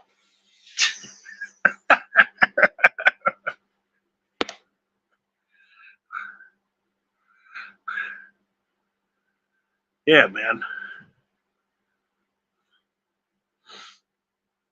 It's like if people are making videos about me, I don't fucking care no more. It's like, okay, you're putting all that time into trash talk me, and you're obviously not focusing on your life, and I mean, that just goes for anybody on YouTube. I mean, you're gonna have haters no matter where the fuck you go. But do these people really hate you? Because some of these people put a hell of a lot of time into fucking making videos about you. I just don't pay attention to it no more.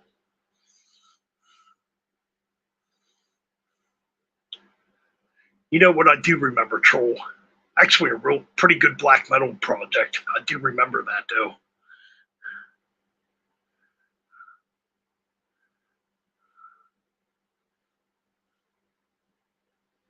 Yeah, that's a really good project, though. In fact, I thought Troll just put out an album in 2023. Maybe I'm wrong.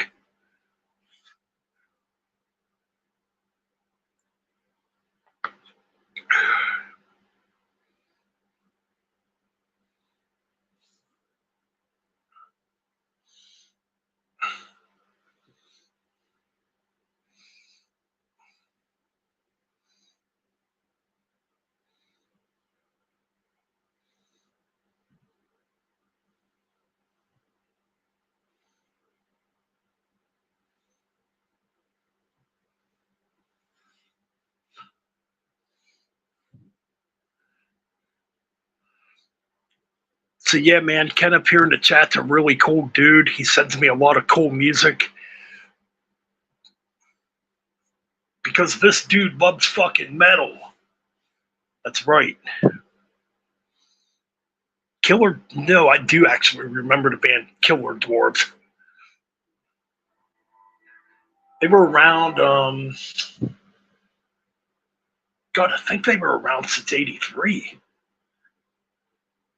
It's a pretty cool music, though. Can you guys hear the train? Yeah, there's a train coming through.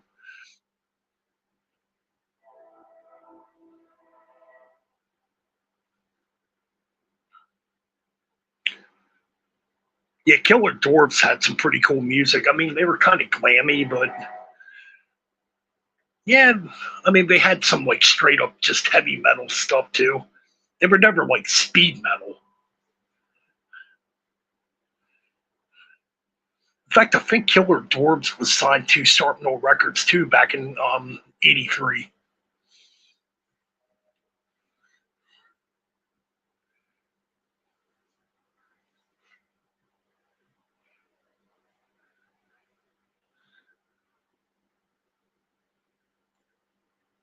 Dangerous Toys had some pretty cool music too. See, I like some of that glammy shit. Cities, oh, dude, that's a good one too. I thought that album got reissued actually.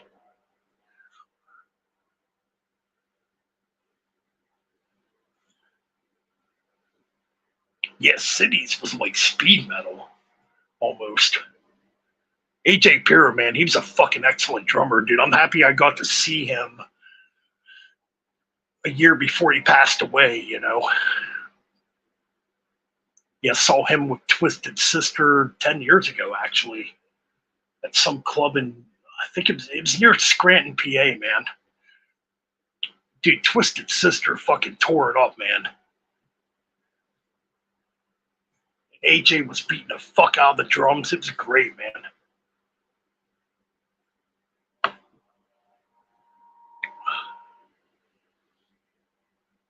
Hmm. Yeah, you're right about that. I got to get that, man. It's a good album too. That Cities album. It came out in '86. Yeah, it's more like tradition, or it's more like traditional power metal and speed metal. You know,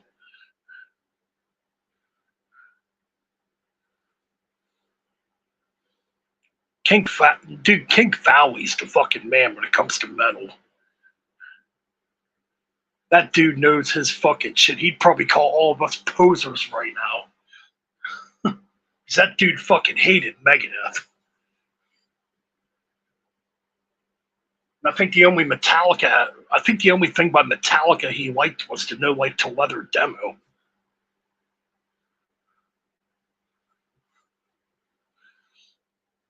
Oh, October 30th. Oh, both good shit.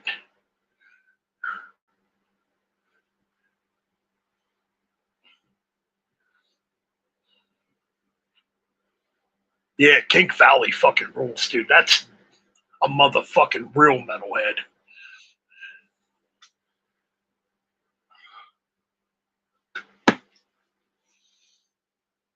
I think that would be a pretty cool dude to chat with, actually.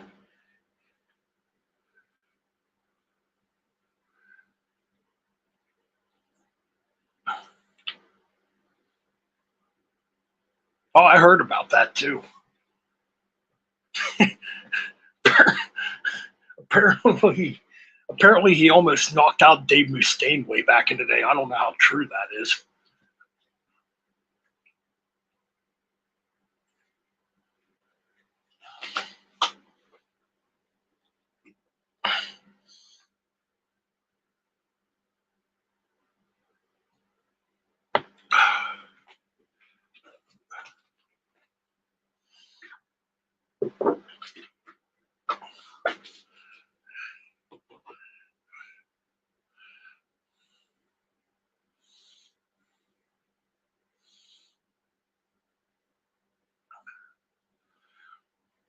But yeah, man, you want a motherfucker that's true to metal, it's King Valley.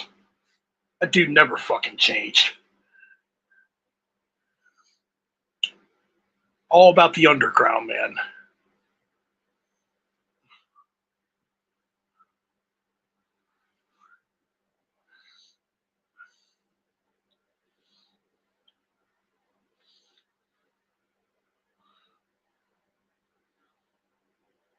Dude, October 31st has some good stuff, man.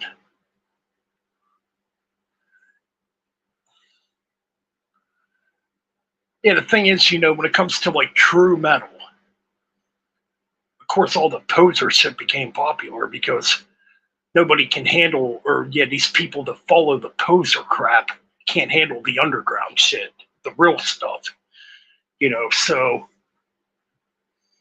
and it's funny to me how these people that listen to the Five Finger Death Punches, the fucking Volbeats,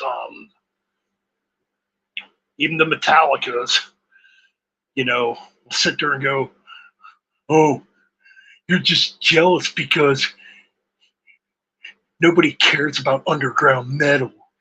I love how these people bring that up. Oh, you're just jealous because nobody cares about underground metal. For one, you're a fucking poser. You're listening to just mainstream crap. And when it's not popular no more, you throw it out and you move on to the next trend. So, for one, we win because we listen to the underground, we support the underground, and we don't support mainstream crap.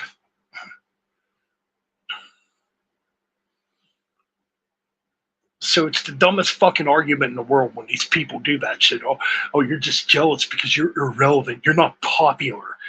Nobody cares about your opinion. It's like, go fuck yourself, man. How metal are you? You wouldn't survive in a motherfucking underground pit.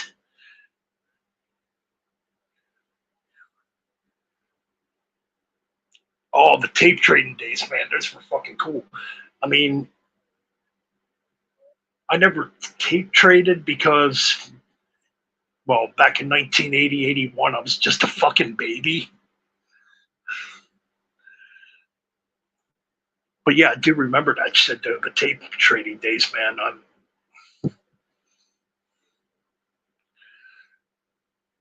And I got to be honest, man. I listen to these bands today, like when they do their demos, and I mean, yeah, Bandcamp, and I do the Bandcamp thing too, obviously. But there was something like organic about the old days of tape trading, where you fucking recorded it on a fucking boombox.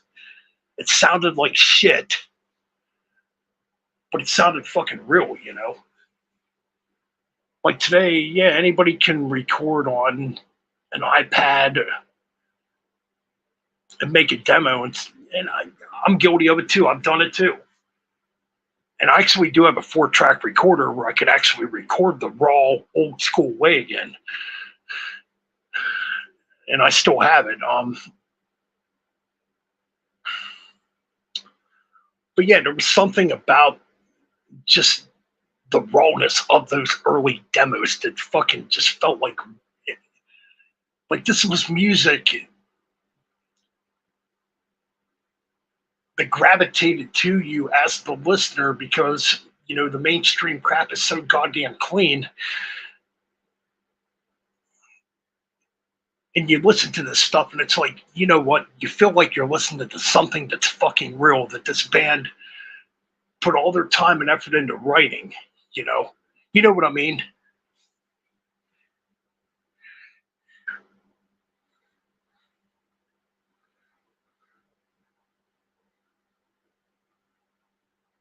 Nice. Oh, that's cool, Kenneth. But no, I still actually have my 4-track recorder. And I was actually thinking about recording a demo that way again. And people would lose their motherfucking minds. It's too raw. It's not clean enough. Fuck your production. Production don't make metal. The person that writes the metal makes the metal. If you're so concerned about production, then you're not true to the music.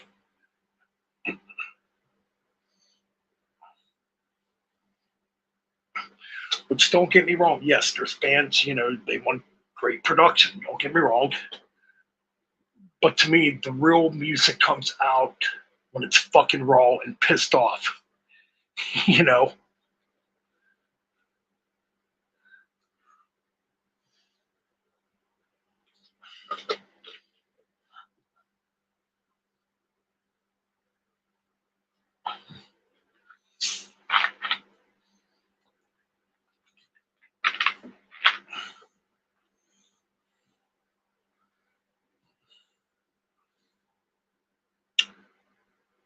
I don't know about paying $200, but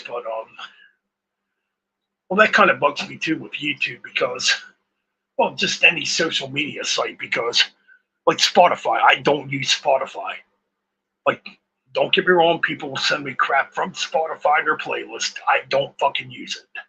I refuse to put my music on Spotify. Because to me, yeah. And people don't fucking realize. Well, a lot of people don't care either. People think, oh, it's there for free. I can get it for free. You're fucking stealing from the artist when you think that way.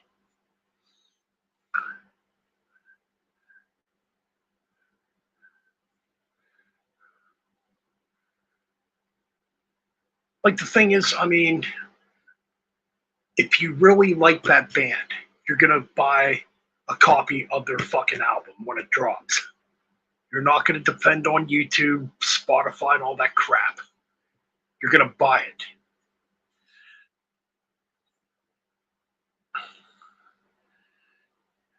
And this is why a lot of bands nowadays struggle to tour because people aren't buying the fucking music like they did back in the day. They see it on YouTube. Oh, yeah. But they're not thinking like, in a way, you're kind of like not supporting that band by buying their stuff.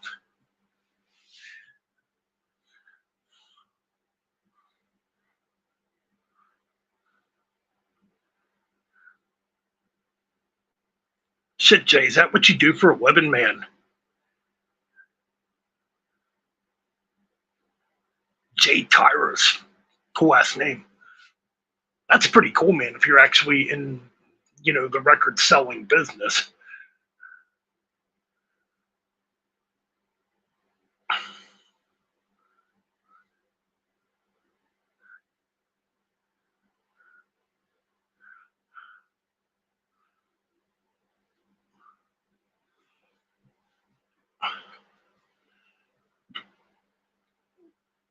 Like a lot of people aren't thinking like the artist needs to feed their families, needs to like take care of themselves too financially. And I get it. Yeah, the music, it's about the music, but if you're going to do this as far as a career goes, you're going to have to make money for it. You're eventually going to have to make money off of it. Because if you're not making money, then you're going to end up homeless. You're going to end up losing everything. You know what I mean?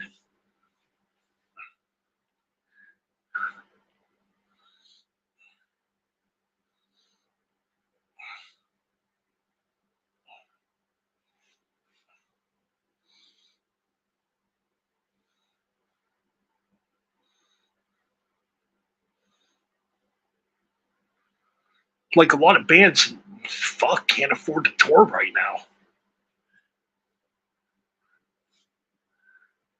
And I hate these fucking people that automatically think, oh, you play music, you play in a band, you're fucking rich, you're making all this money. That ain't the fucking case, dude. Not at all. A lot of people have fucking ignorant mindsets when it comes to this shit. They don't fucking know, man.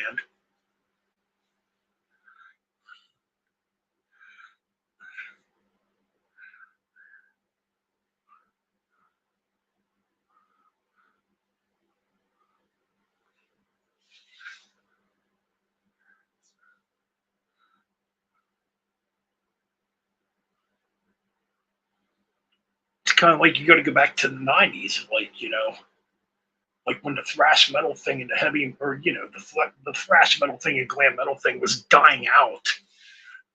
A lot of these bands ended up breaking up. Yes, a lot of them are back, thank God. Like Atrophy, they were going for what, 34 years, and they're back. But back then, a lot of these guys quit music for a long time because there was no fucking money in it.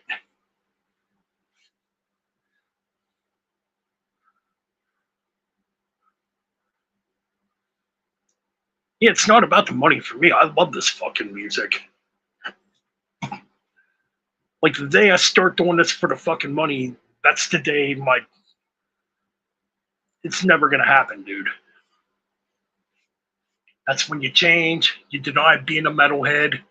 Yeah, I was never really into that music. I only did it because it was popular. Yeah, fuck that fucking mindset. You gotta do it for you. No matter if you're making money doing it or not making money doing it.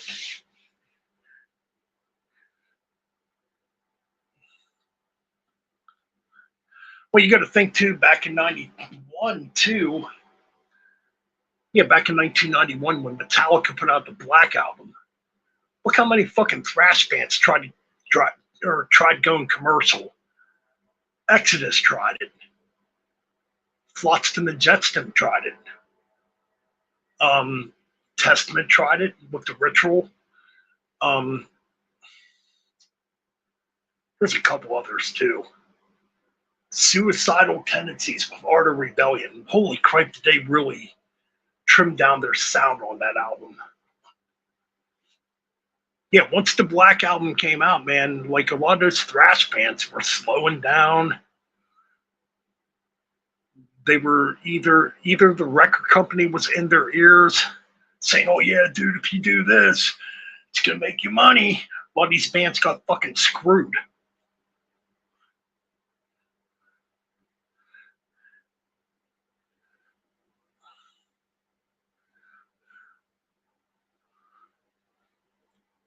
I mean, Megadeth survived,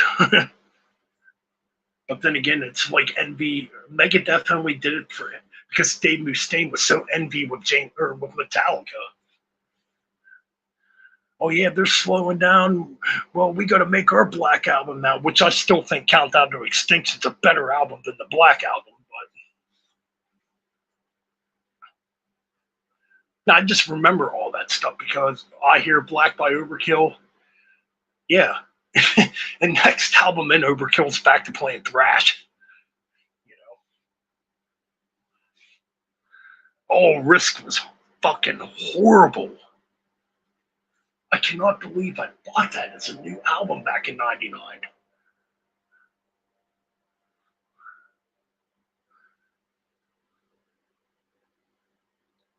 Yeah, all these like the early '90s was a weird period, man, because and the thing is, you had the death metal thing coming up where these bands are playing much heavier than the thrash bands, you know.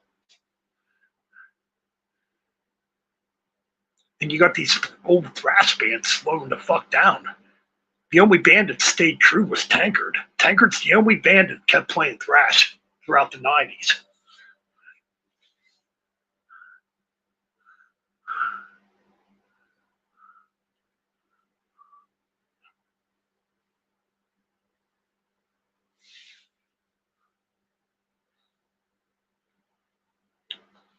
Yeah, even Creator fucking slowed down in the '90s. Holy shit! Like they were trying to do this gothic metal thing. Fuck. Even Destruction started doing like groove metal shit. What's that fucking Destruction album with like the volcano shit on the front of it? The human volcano, the human cannonball. I can't remember it. It's fucking. It's a horrible album though. So Destruction, they did the groove metal thing.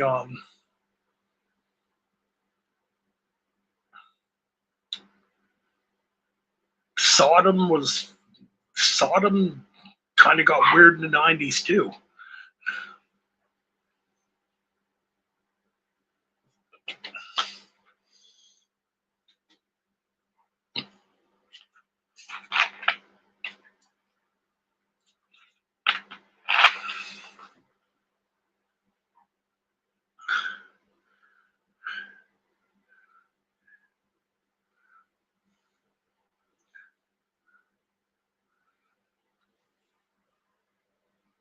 Man, yeah, the only bands that were kicking ass in the '90s that never changed was Tankard. I don't know why my dog's barking. Yeah, Tankard is like the only band that fucking stayed true to thrash in the '90s. They never went groove metal. They never went like alternative metal. Ooh, Gravedigger put out some kick ass shit too.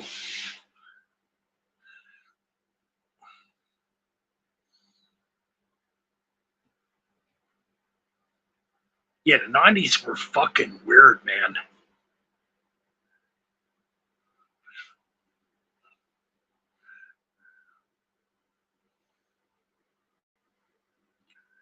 Like I'm trying to think, like as far as like thrash metal in the '90s, because even Forbidden was around too, but they even went like alternative metal, groove metal, like you know.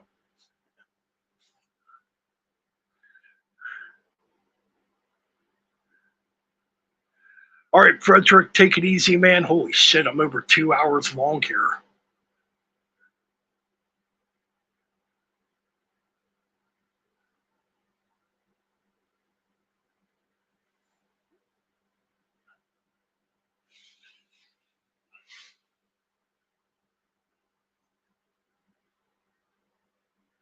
Yeah, like Overkill. I mean, Overkill. I hear Black. Actually, I hear Black's still an all right album. It's not terrible. It's still pretty heavy. Yeah, it's more like Sabbathy. It's not quite Black album. I mean, there's only one ballad on it, Shades of Grey. I mean, Weight of the World's kind of a thrashy tune.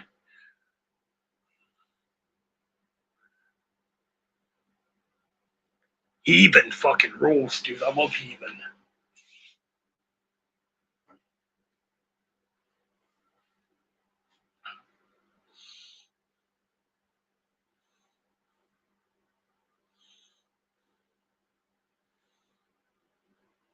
Oh, nice, Jay. That's pretty fucking cool, dude.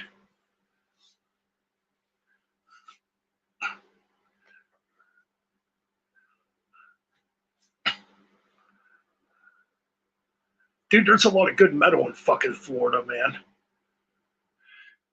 I mean, yeah, that's the thing too. Like when the thrash thing was starting to die off, and all these bands were starting to slow down and go commercial, you know, you had the fucking death metal stuff come up, like Deicide, fucking Morbid Angel, you know, Obituary, Carcass, or well, Carcass is Swedish, but anyways.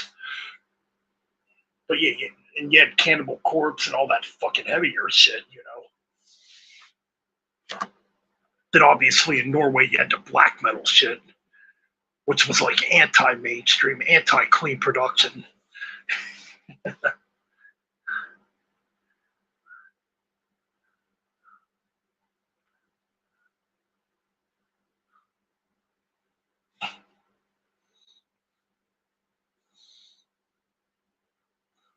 So yeah, man, like and the thing is, a lot of these old fucking bands eventually came back. Nasty Ronnie fucking rules. Speaking of Nasty Savage, I heard they're putting out another album.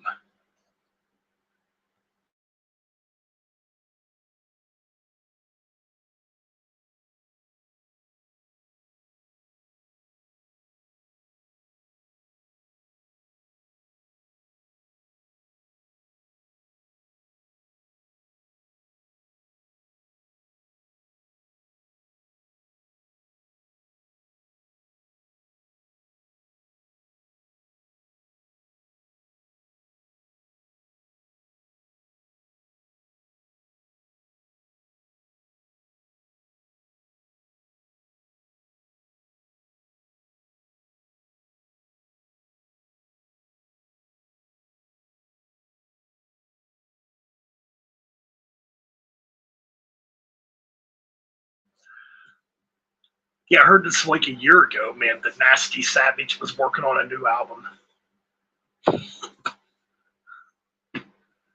Ooh, League Lord. Yes. No, they're still together, man. It would be cool if they put out a new album. Yeah, League Lord is actually still around.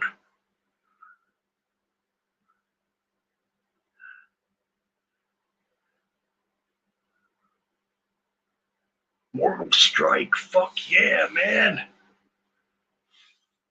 That's what I love. I love hearing people talk about real fucking metal, not this five-finger death punch crap. This mainstream shit.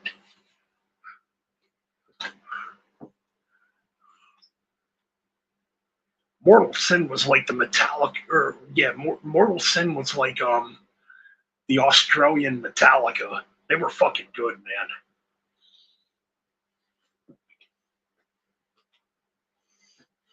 man. No five finger death punch, no fucking Volbeat, no Disturbed,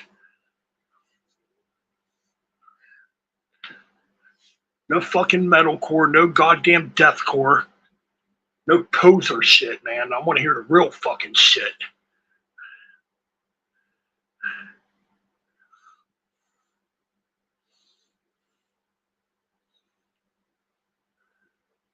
What's that other fucking metal band that's pretty goddamn popular too?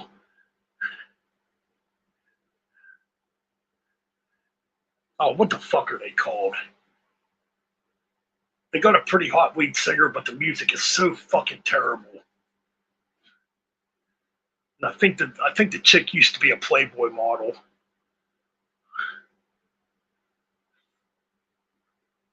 God damn, I can't think of the goddamn name.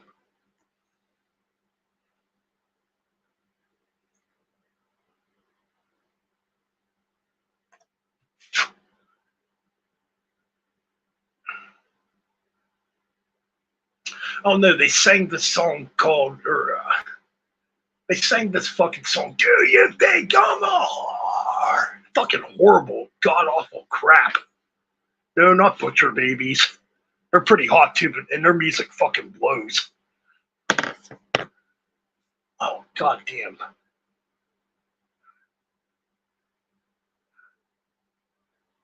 God damn, I can't think who the fuck they're called. They're terrible though. Yeah, it's not Butcher Babies. Oh god. Yep, in this moment. Holy fucking cripe, are they horrible. That'll really piss people off that I'm saying that. How could you say that? How could you say that? Because they suck. They're not good. I mean, if people like them, hey, more power to you. I don't fucking like them.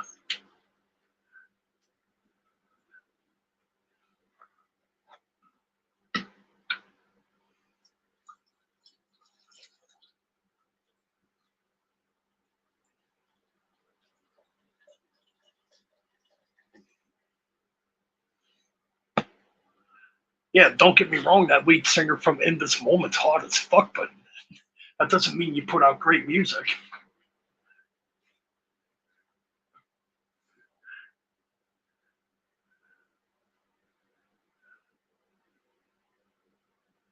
Oh, dude, I'll have to check that band out. But they're called Butcher 666. Fucking cool. Yeah, Airborne. It's whatever. I mean, if I'm gonna listen to ACDC, I'd rather hear the real ACDC. Even though Crocus did a pretty damn good job at it.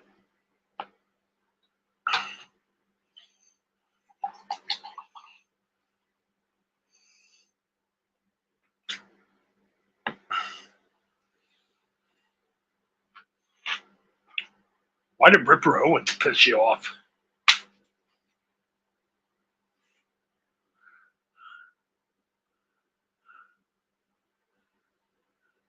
Oh, the band's called Butcher. Okay.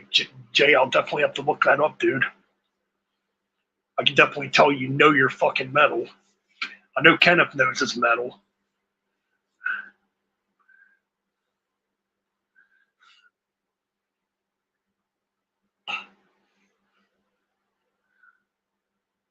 Crocus had some cool music, man.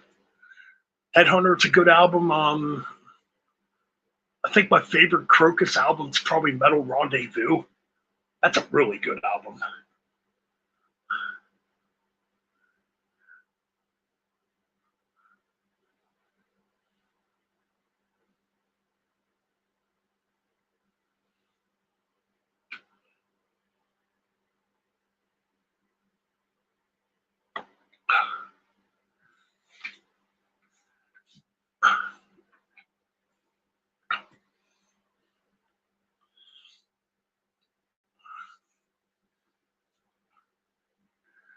Pretty cool little chat we have going on here tonight. There's 12 people still watching.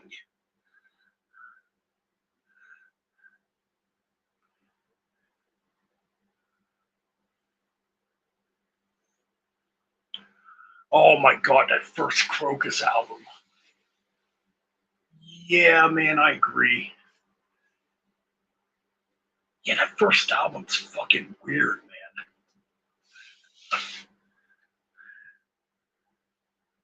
Like, it's like they're trying to be progressive. It's fucking weird. It doesn't even sound like Crocus. Yeah, the first Crocus album, it came out in '76. It's very, very hard to find. It's not a good album, though. It's fucking terrible.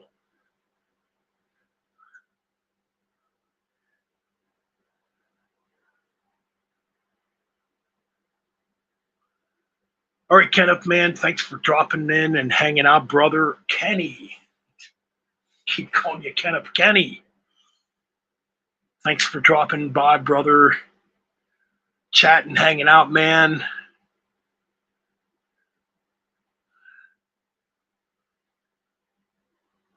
We still got White's Metal Life in the house.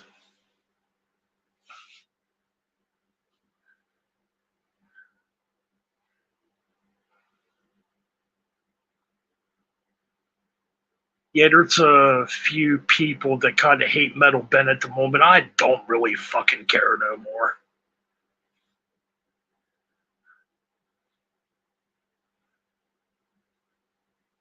Ooh, Thresher's a good band. I do remember that band. No, no, White. That's on what fucking album is that on? It's not on White. No, it's not One Vice at a Time. Oh, what's is it the album Headhunter? I think it's on Headhunter.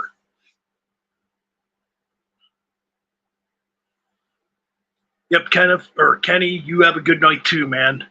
Be safe, brother.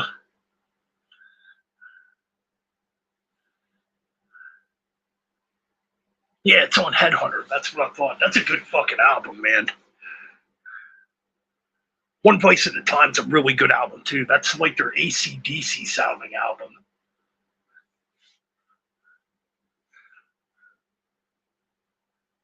Long Stick Goes Boom, man. That sounds like a fucking ACD. It sounds like a lost AC/DC track.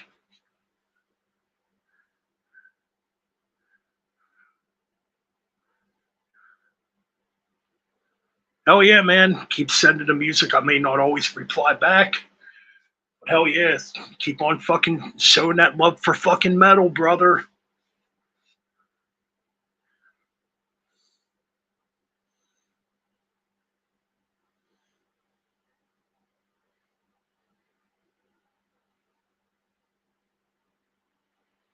Ooh, Jackal. Man, that's a fucking band, you know. Their first album like blew up, and after that, they never really had anything that was like successful, you know.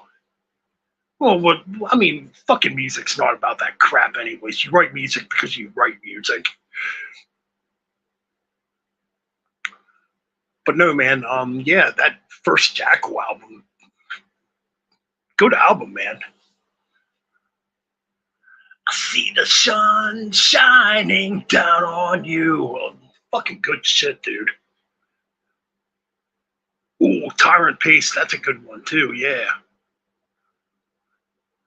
I stand alone today. Oh, dude, that's a killer tune too. She loves my cock. Fuck yeah, man.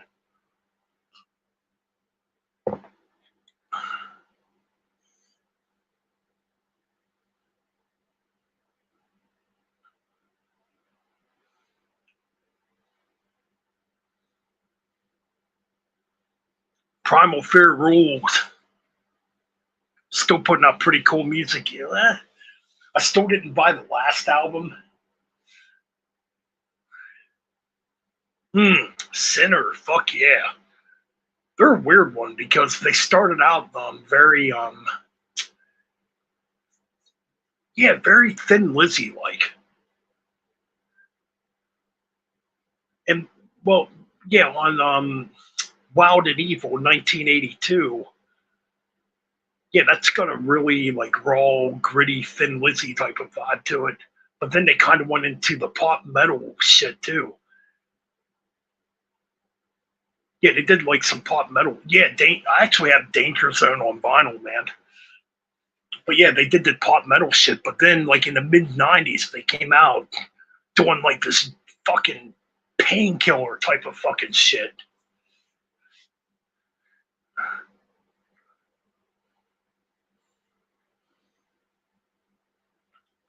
Like their album was it Nature of the Beast? Fuck, it's a good fucking album. I mean, Touch of Sin's good, yeah. But yeah, they did like yeah, like a lot of poppier type of metal shit.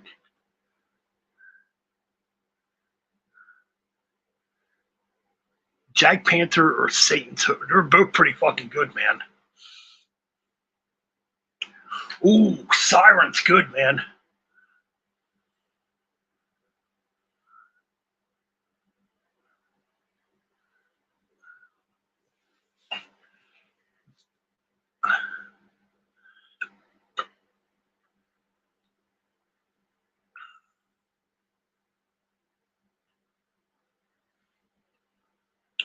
I can't remember what YouTuber it was, but yeah, they were talking about Jag Panther in a review, and they said like Jag Panther was fucking second rate and boring. Like, get the fuck out of here! You're not listening good enough. Then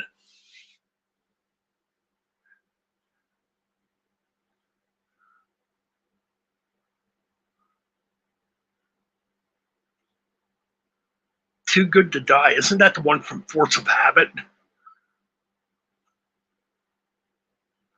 Or is it good? Wait, there's not a new Exodus song out, is there? Too Good to Die. I probably know. I know there's a Good Day to Die. That was on Force of Habit too.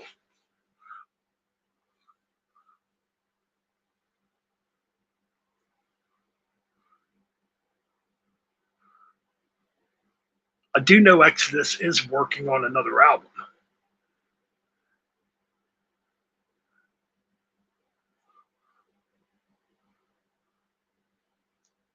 Yeah, there was a documentary on Siren here on YouTube.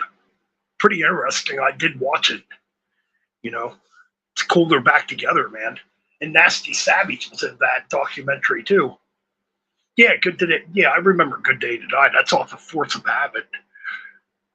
I mean, that's them trying to go commercial.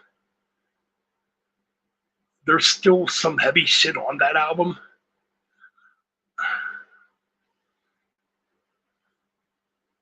It's fucking weird. I actually really like the track Architecture of Pain on off that album. And that's like a slow doomy track.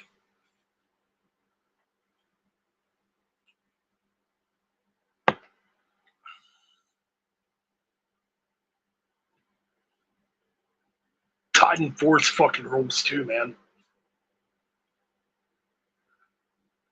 It's a really good documentary, man. Like it shows them as kids playing. You know, it's really cool, man.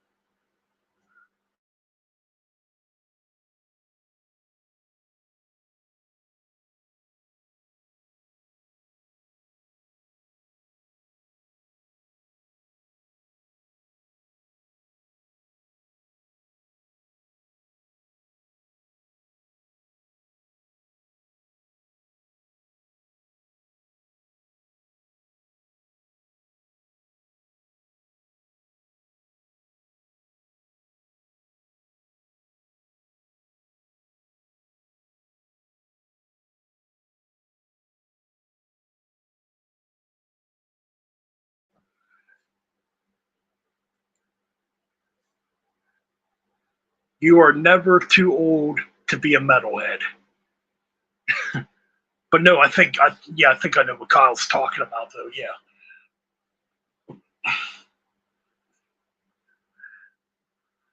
Like the moment you stop listening to metal, man, is the moment you become fake.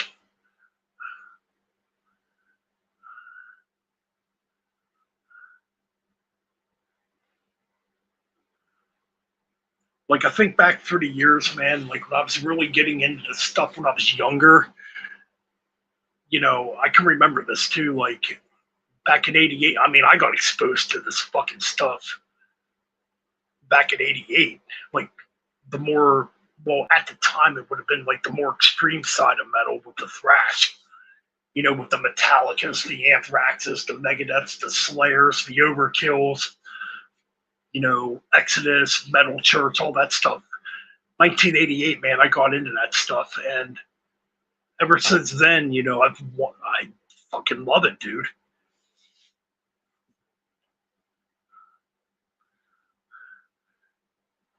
And I've seen people throughout the years that claim they were into this stuff, follow the trends, follow what's popular, completely get out of metal. It's like, well, you never actually liked it to begin with. You weren't true to it.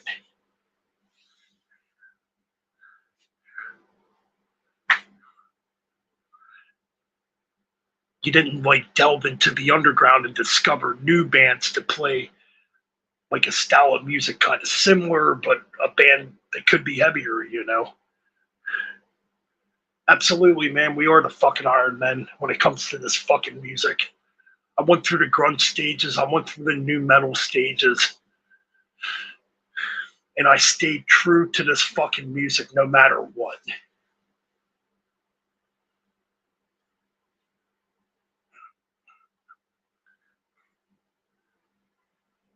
Because I feel like if you're not true to this shit, why do you fucking still like it? Or why do you still listen to it? Or why do you try to, like, or why do you try? You know what I mean? Why do you try? If you don't like it, just stay the fuck away from it. It's like, to me, Metallica. If they don't like metal no more, they shouldn't try to force themselves to play thrash just because you got a bunch of fans like us that want them to make a Ride the Lightning Master of Puppets too. It's not gonna fucking happen, dude.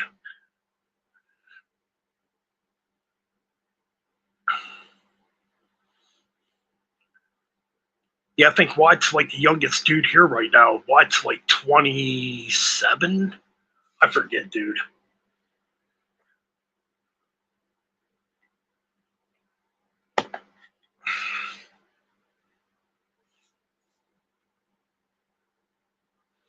And I can't stand these fuckers who only get into this music because a certain genre is popular. And once that genre is not popular no more, they completely trend hop to what becomes popular next.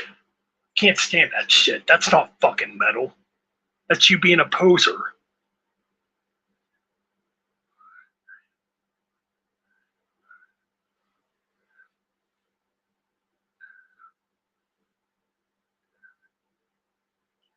Like metal was never meant to be trendy to begin, like real metal, like the true shit. It was never meant to be mainstream. It was never meant to be trendy.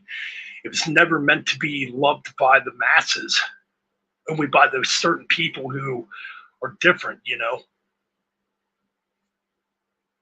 who aren't accepted by the mainstream. You know what I mean? Deathcore, metalcore, new metal.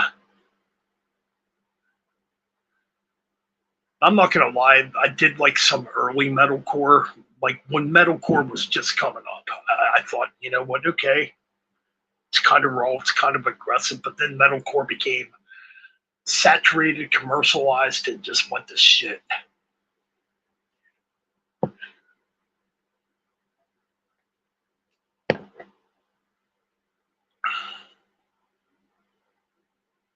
Absolutely, Jay, man. See, you know your shit, dude.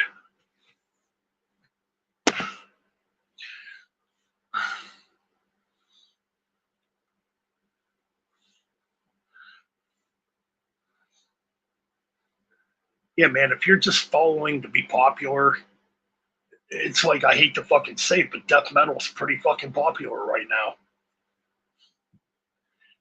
And I've seen people kind of jumping on that death metal bandwagon that wouldn't have jumped on the death metal bandwagon maybe 5 years ago when it wasn't popular. I love death metal too, but man, when it becomes when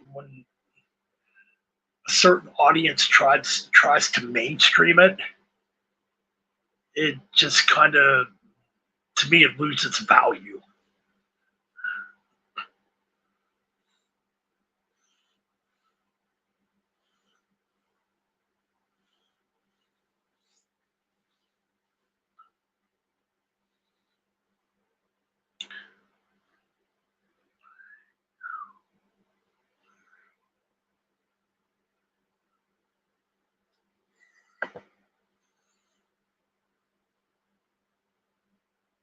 That's the thing too. These fucking bands, they get major label deals, and they fall for it. They become popular, trendier, more mainstream.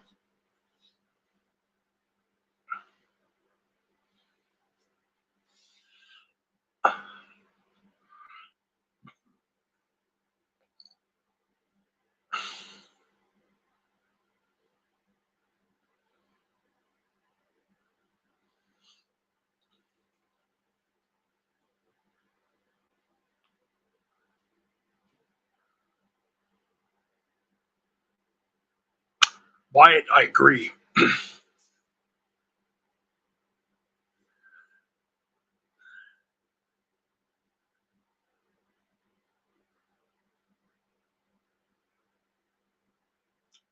Jay, that's very true. Yeah, man, I agree, man.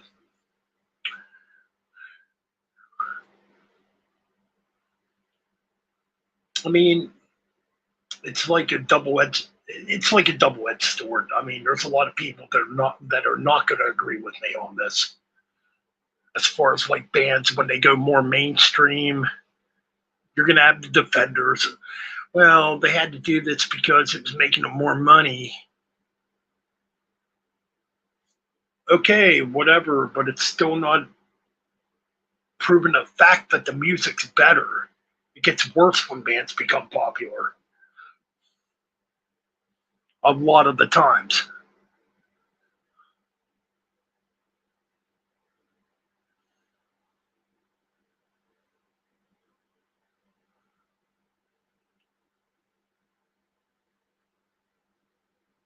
Mordred's a different beast, man. I mean,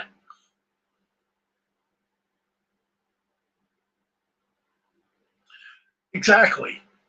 Like if you're like if you're signing to a major label, dude, you're signing your life away. Look how many bands got fucked over on major labels, who lost everything, who had to break up just because these major labels put it in their minds. Yeah, man, if you go in this direction, you're going to be the next Bon Jovi, you're going to be the next Poison, you're going to be the next Metallica. Didn't work a lot of the times.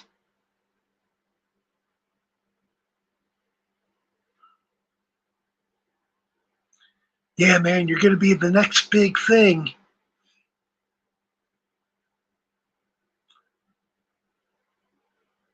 But signing to a major label could be the worst possible decision a band could do, especially nowadays when you can self put out your music, you know. Well, why? That's what I do. I record all my music myself. If people don't like it, well fuck them. Yeah, I get mad sometimes when the views aren't up for like the music I put up, or people aren't checking out the Bandcamp page. Yeah, I get pissed about that because I feel like, people should be supporting my music too. But if people don't fucking like it and they're expecting something like mainstream, you're obviously coming to the wrong fucking person for that shit.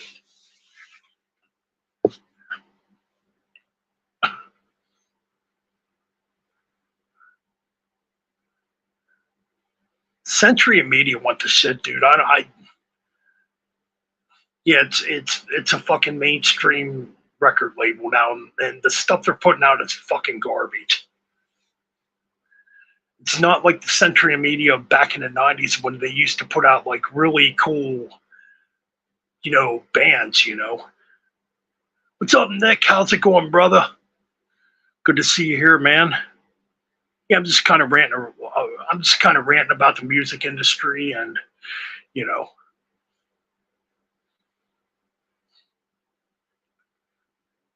like if I was in a fucking like band, I would not sign to a major label. I mean, I have my Holocaust thing, but I would never like say, "Oh yeah, I'm gonna sign to a major label and sell the fuck out and be something I'm not." Or let the corporates write my music when it's not gonna be fucking good.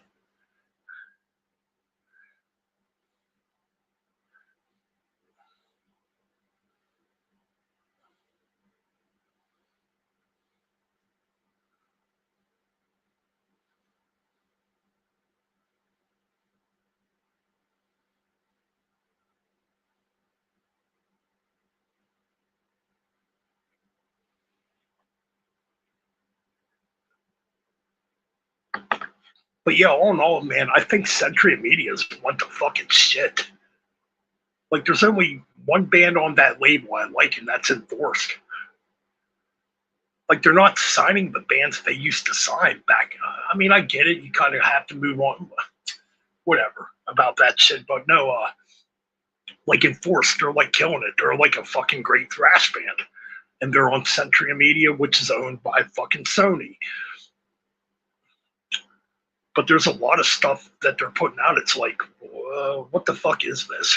It's not good.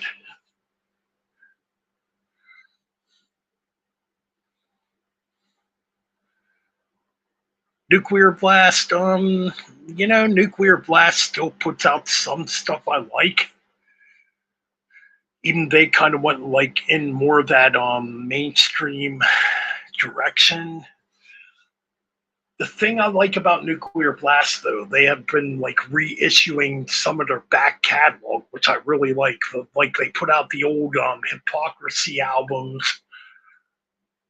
They're Oh yeah, the Dismembered albums they put out.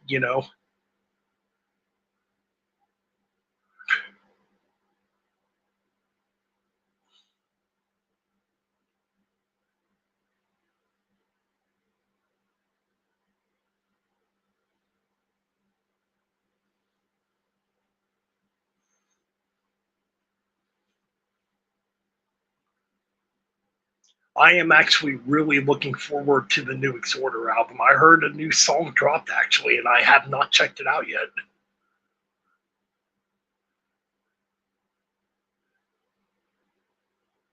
You know what, Nick? I actually agree with that. The Nuclear Blast roster is fucking huge. It's like, how do you keep up with all that?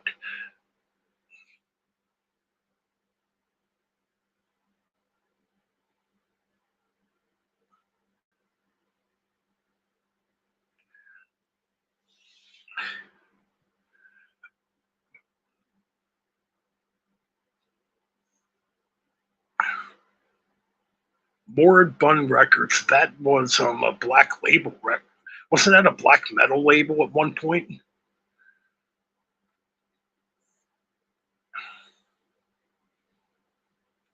I know Zasper was on that label. I think there's some doom metal bands on that label too.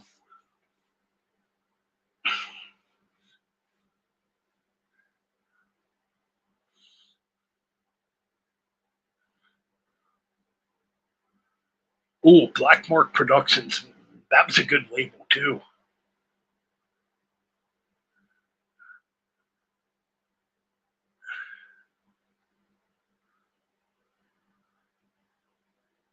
Yeah, Morsebound was like a lot of black metal, a lot of doom metal. I don't remember much death metal being on that label.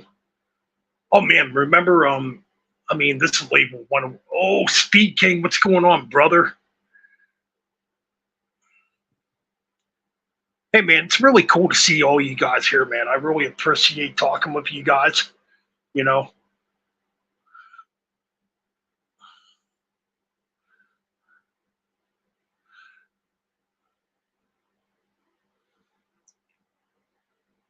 But no, back in the day, there used to be Dwell records.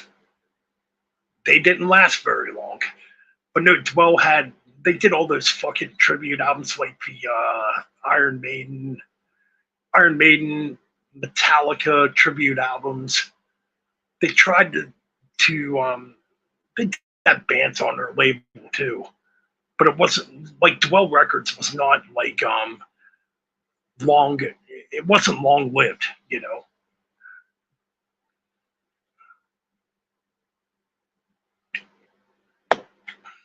The record label I really liked was Heavy Artillery. Man, I was Heavy Artillery. I wish Heavy Artillery would have lasted, man. Those were the dudes that were like putting out all that retro, all that retro thrash stuff. And that was actually ran by Earache Records.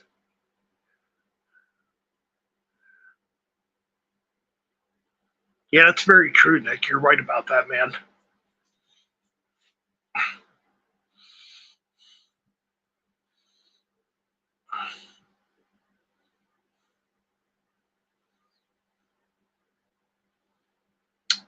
Yes, they did. Like Dwell Records, it didn't last very long.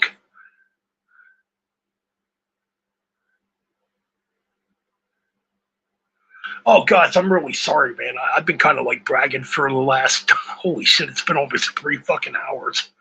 I actually wanted to invite you guys on, but I don't think I'm going to keep this stream going too much longer.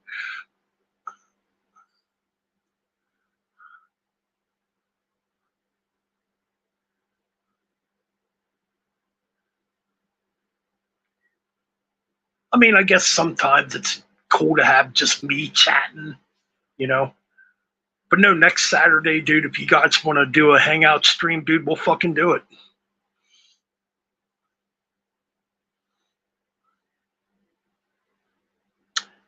Yeah, I'm kind of worried about that new Accept. I mean, I think it'll be good, but man, Wolf Hoffman's, I mean, it's probably something to like not really nitpick about. Nick pick about, excuse me there. Like Wolf Hoffman's the only original member left. Like UDO's solo band feels more like Accept than what Accept feels now because, well, now, I mean, UDO has Peter Batot, Peter Batot. God damn, can't pronounce that fucking name. Peter Bates. Probably still fucking that up. But he's the bass player for UDO now, so it feels more like Accept than what Accept feels like, you know what I mean?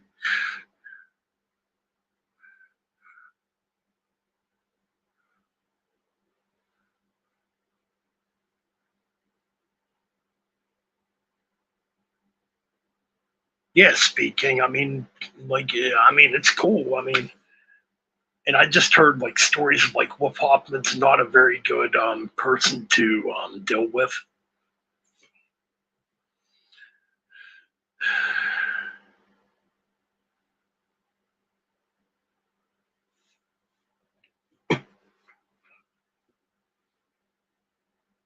I mean, there's obviously a reason why there's bad blood between him and UDO or Udo. UDO, the band Udo, you guys know what I'm talking about. Man, I would love to see Van Zine come back together. Those fucking albums he did were good. By Proof, what a great album that was.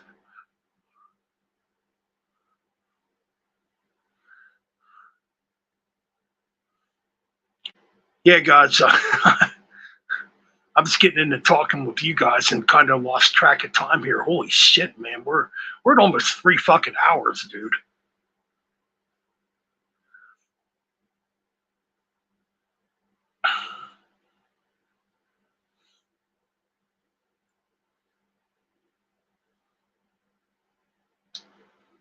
So yeah, guys, man, next Saturday, dude, we'll do a hangout stream where everybody's here, you know.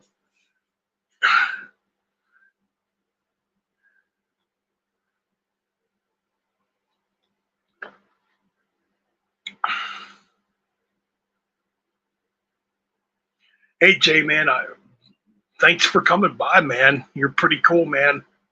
Hope to see you back in the future, brother.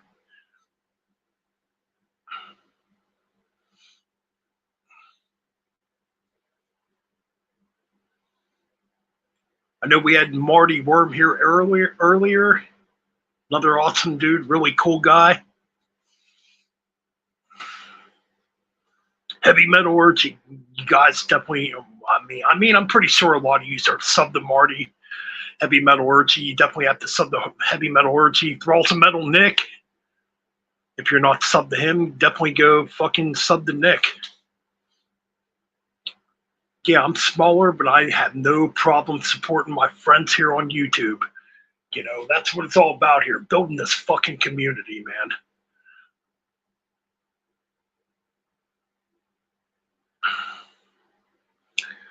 Yes, John, I can't wait to have you back. Speed King, yeah, New Testament, brother.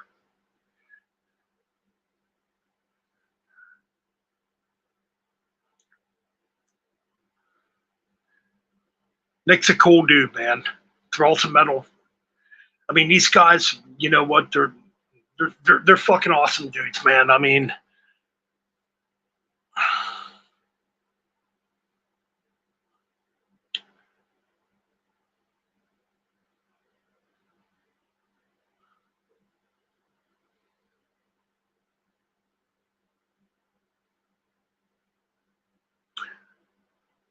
yeah, man, we're definitely gonna have to do it next Saturday, man. I'll plan it, man. Next Saturday, we'll all come in here and have fun and chit chat. I was actually originally planning it tonight, where like we'd all actually chit chat, and yeah, I just kind of ended up like chatting with you guys, having a good fucking, you know, like I said, man, it's got to be this way sometimes. I know I've been off camera because I don't have my laptop yet.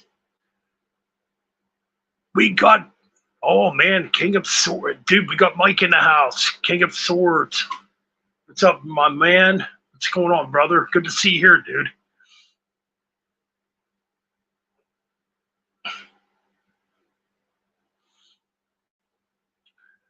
Oh man, if I could get Mordred Red on here, holy shit. That would be fucking cool. Anyway, shout out to Mordred. That dude always shouts my channel out, man. He's fucking cool as shit. A real dude. Mordred Red, man. Shout out to you, brother.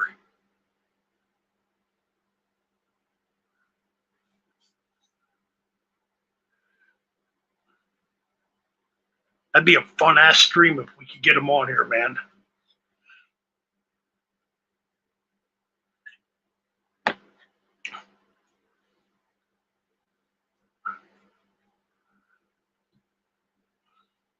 But yeah, man, it's always cool to have you guys here, man.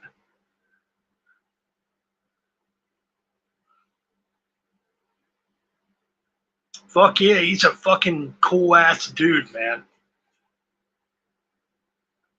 Fucking dude shouts out my channel. He's always cool to me when I chat with him. Excellent dude. Puts out some fucking brutal, non-politically correct black metal too, and that's what the fuck we need, you know.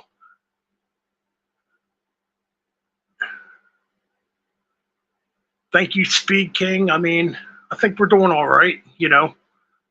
I wasn't expecting 2024 to start out this way. It's pretty cool though, man.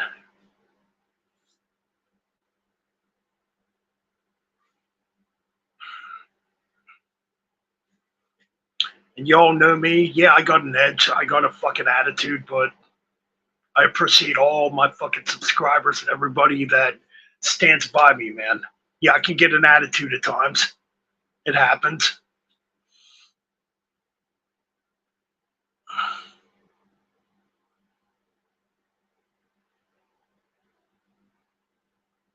Rapping Missouri?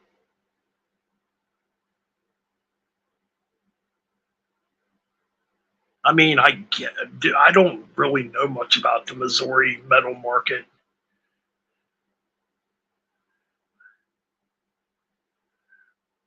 Well, some people get offended when I get pissed off, but you know what? It doesn't fucking matter.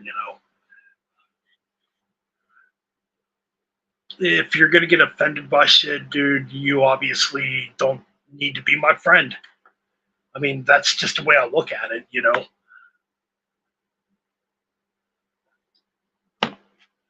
Am I fucking perfect? Hell no. Nobody's fucking perfect. If you live your life thinking you're perfect, well, then you're doing something wrong because nobody's fucking perfect. You know?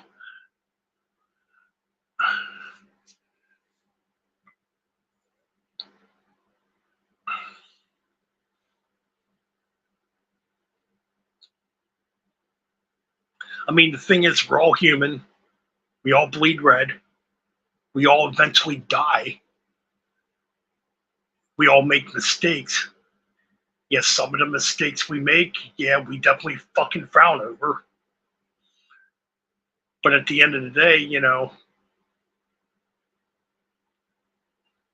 just fucking human.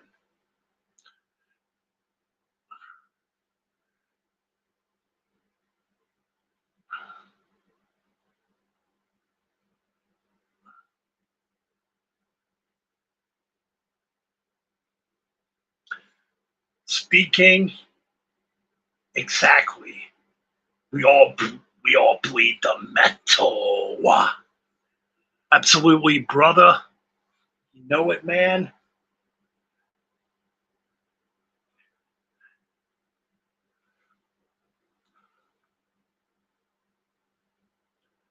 We bleed the metal. We sweat the metal. Our balls are filled with metal. There we go.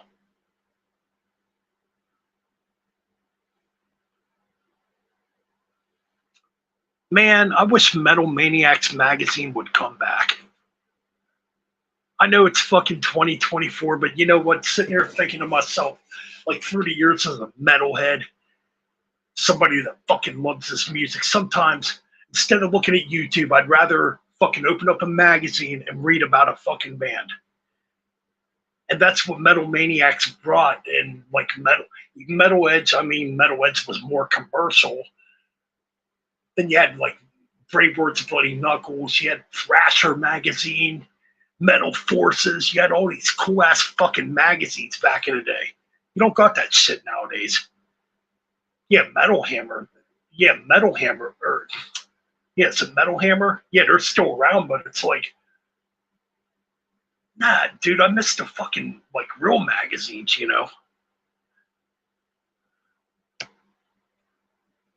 Shit, no more Terrorizer magazine.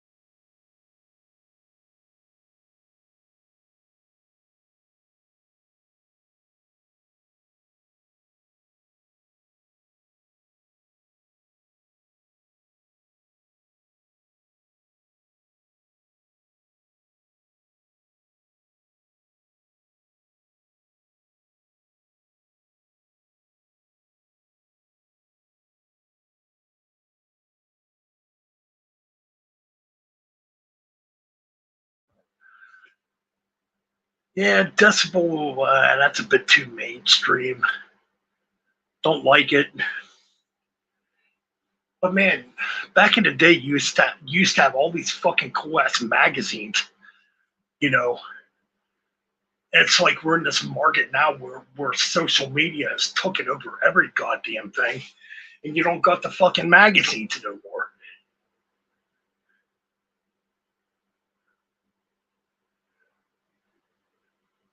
It's like, man, back in the day, man, 25 years ago, 24 years ago, when I was out there buying all these fucking Metal Maniac magazines, dude, it was fucking magic. And the best magic was, brother, Yeah, brother, what you gonna do when Metal Benamania runs wild on you, dude? But no, the best magic, man, is like going to a record shop, like back in the day, like Camelot Music, Sam's Goodies, Media Play, wherever, man. Back in the day, you'd go in there and before the internet like really took off, you would just look at these fucking albums, like thinking to yourself, what the fuck does this shit sound like? You know, because back then, you know, like Media Play and Camelot Music carried a lot of that underground metal shit. You know that it just made you fucking want to listen to this shit, dude. So yeah, back then, you know, back in 1999, 98, 2000, early 2000s, you know, it was a lot of blind buys for me, you know, when it comes to metal. And like nowadays, you can just go on YouTube and find a band and listen to them. It's too fucking easy nowadays. Back then, it wasn't easy, you know.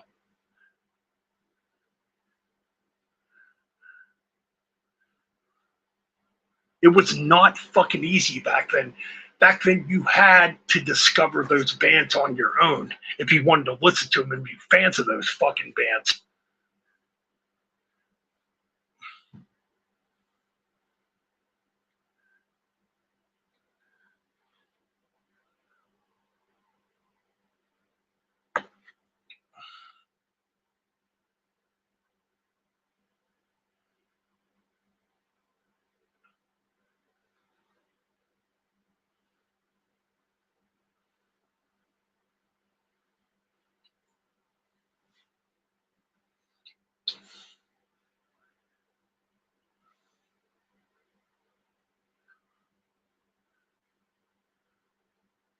That's what I fucking should do. Start a fucking metal magazine.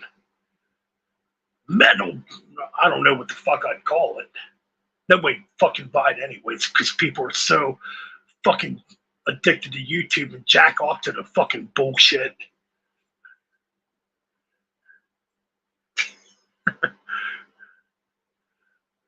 But no, man, the Chronicles magazine. There's no way I could fucking pull that off. Nobody would fucking buy it. People would be like, oh, well, we could just find the shit on YouTube. Why read about it? Because you're fucking lazy, people. And just because you find bands on YouTube does not make you a real metalhead. It makes you a fucking fake ass motherfucker. Yeah, YouTube helps, don't get me wrong. There's a lot of shit on YouTube, you know. But man, like if you're a real fucking metalhead, dude, you fucking listen to this music because you goddamn love it. Not because somebody tells you, hey man, you gotta check out that band.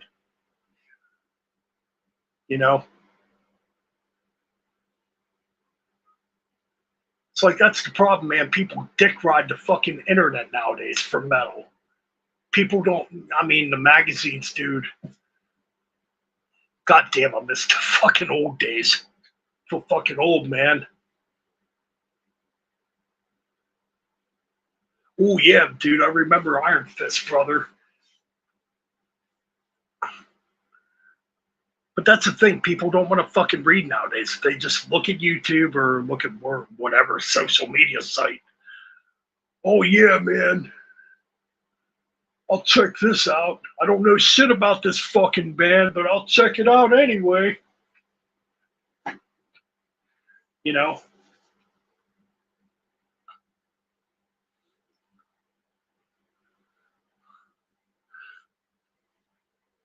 See, Mike, dude, that's what the fuck I enjoyed too, man. You don't have that no more.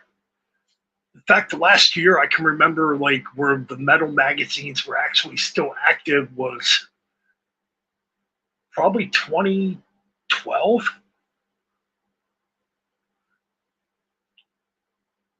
I'm just trying to think. It might have been 2010, actually.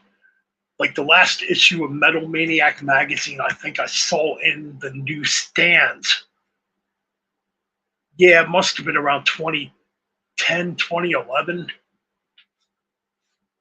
You know.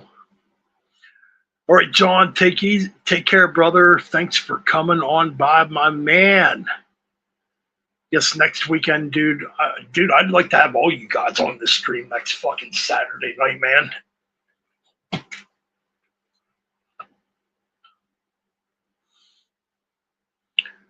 I think Guitar World's still around. It's just a fucking crap magazine nowadays.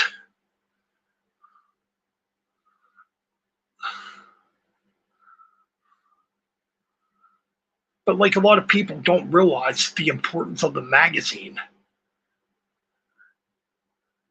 The magazine for us, or if you go earlier back to the day, back in the early 80s, which I was just a fucking baby back in fucking 1983 when Kill 'Em All and all that cool shit was coming out. You know, yeah, there was fucking Kerrang magazine. Kerrang magazine was like really good at promoting like Kill 'Em All and the underground. Then they went like really commercial and sold the fuck out like bitches, you know. You had like fucking Metal Force and all that cool shit, you know.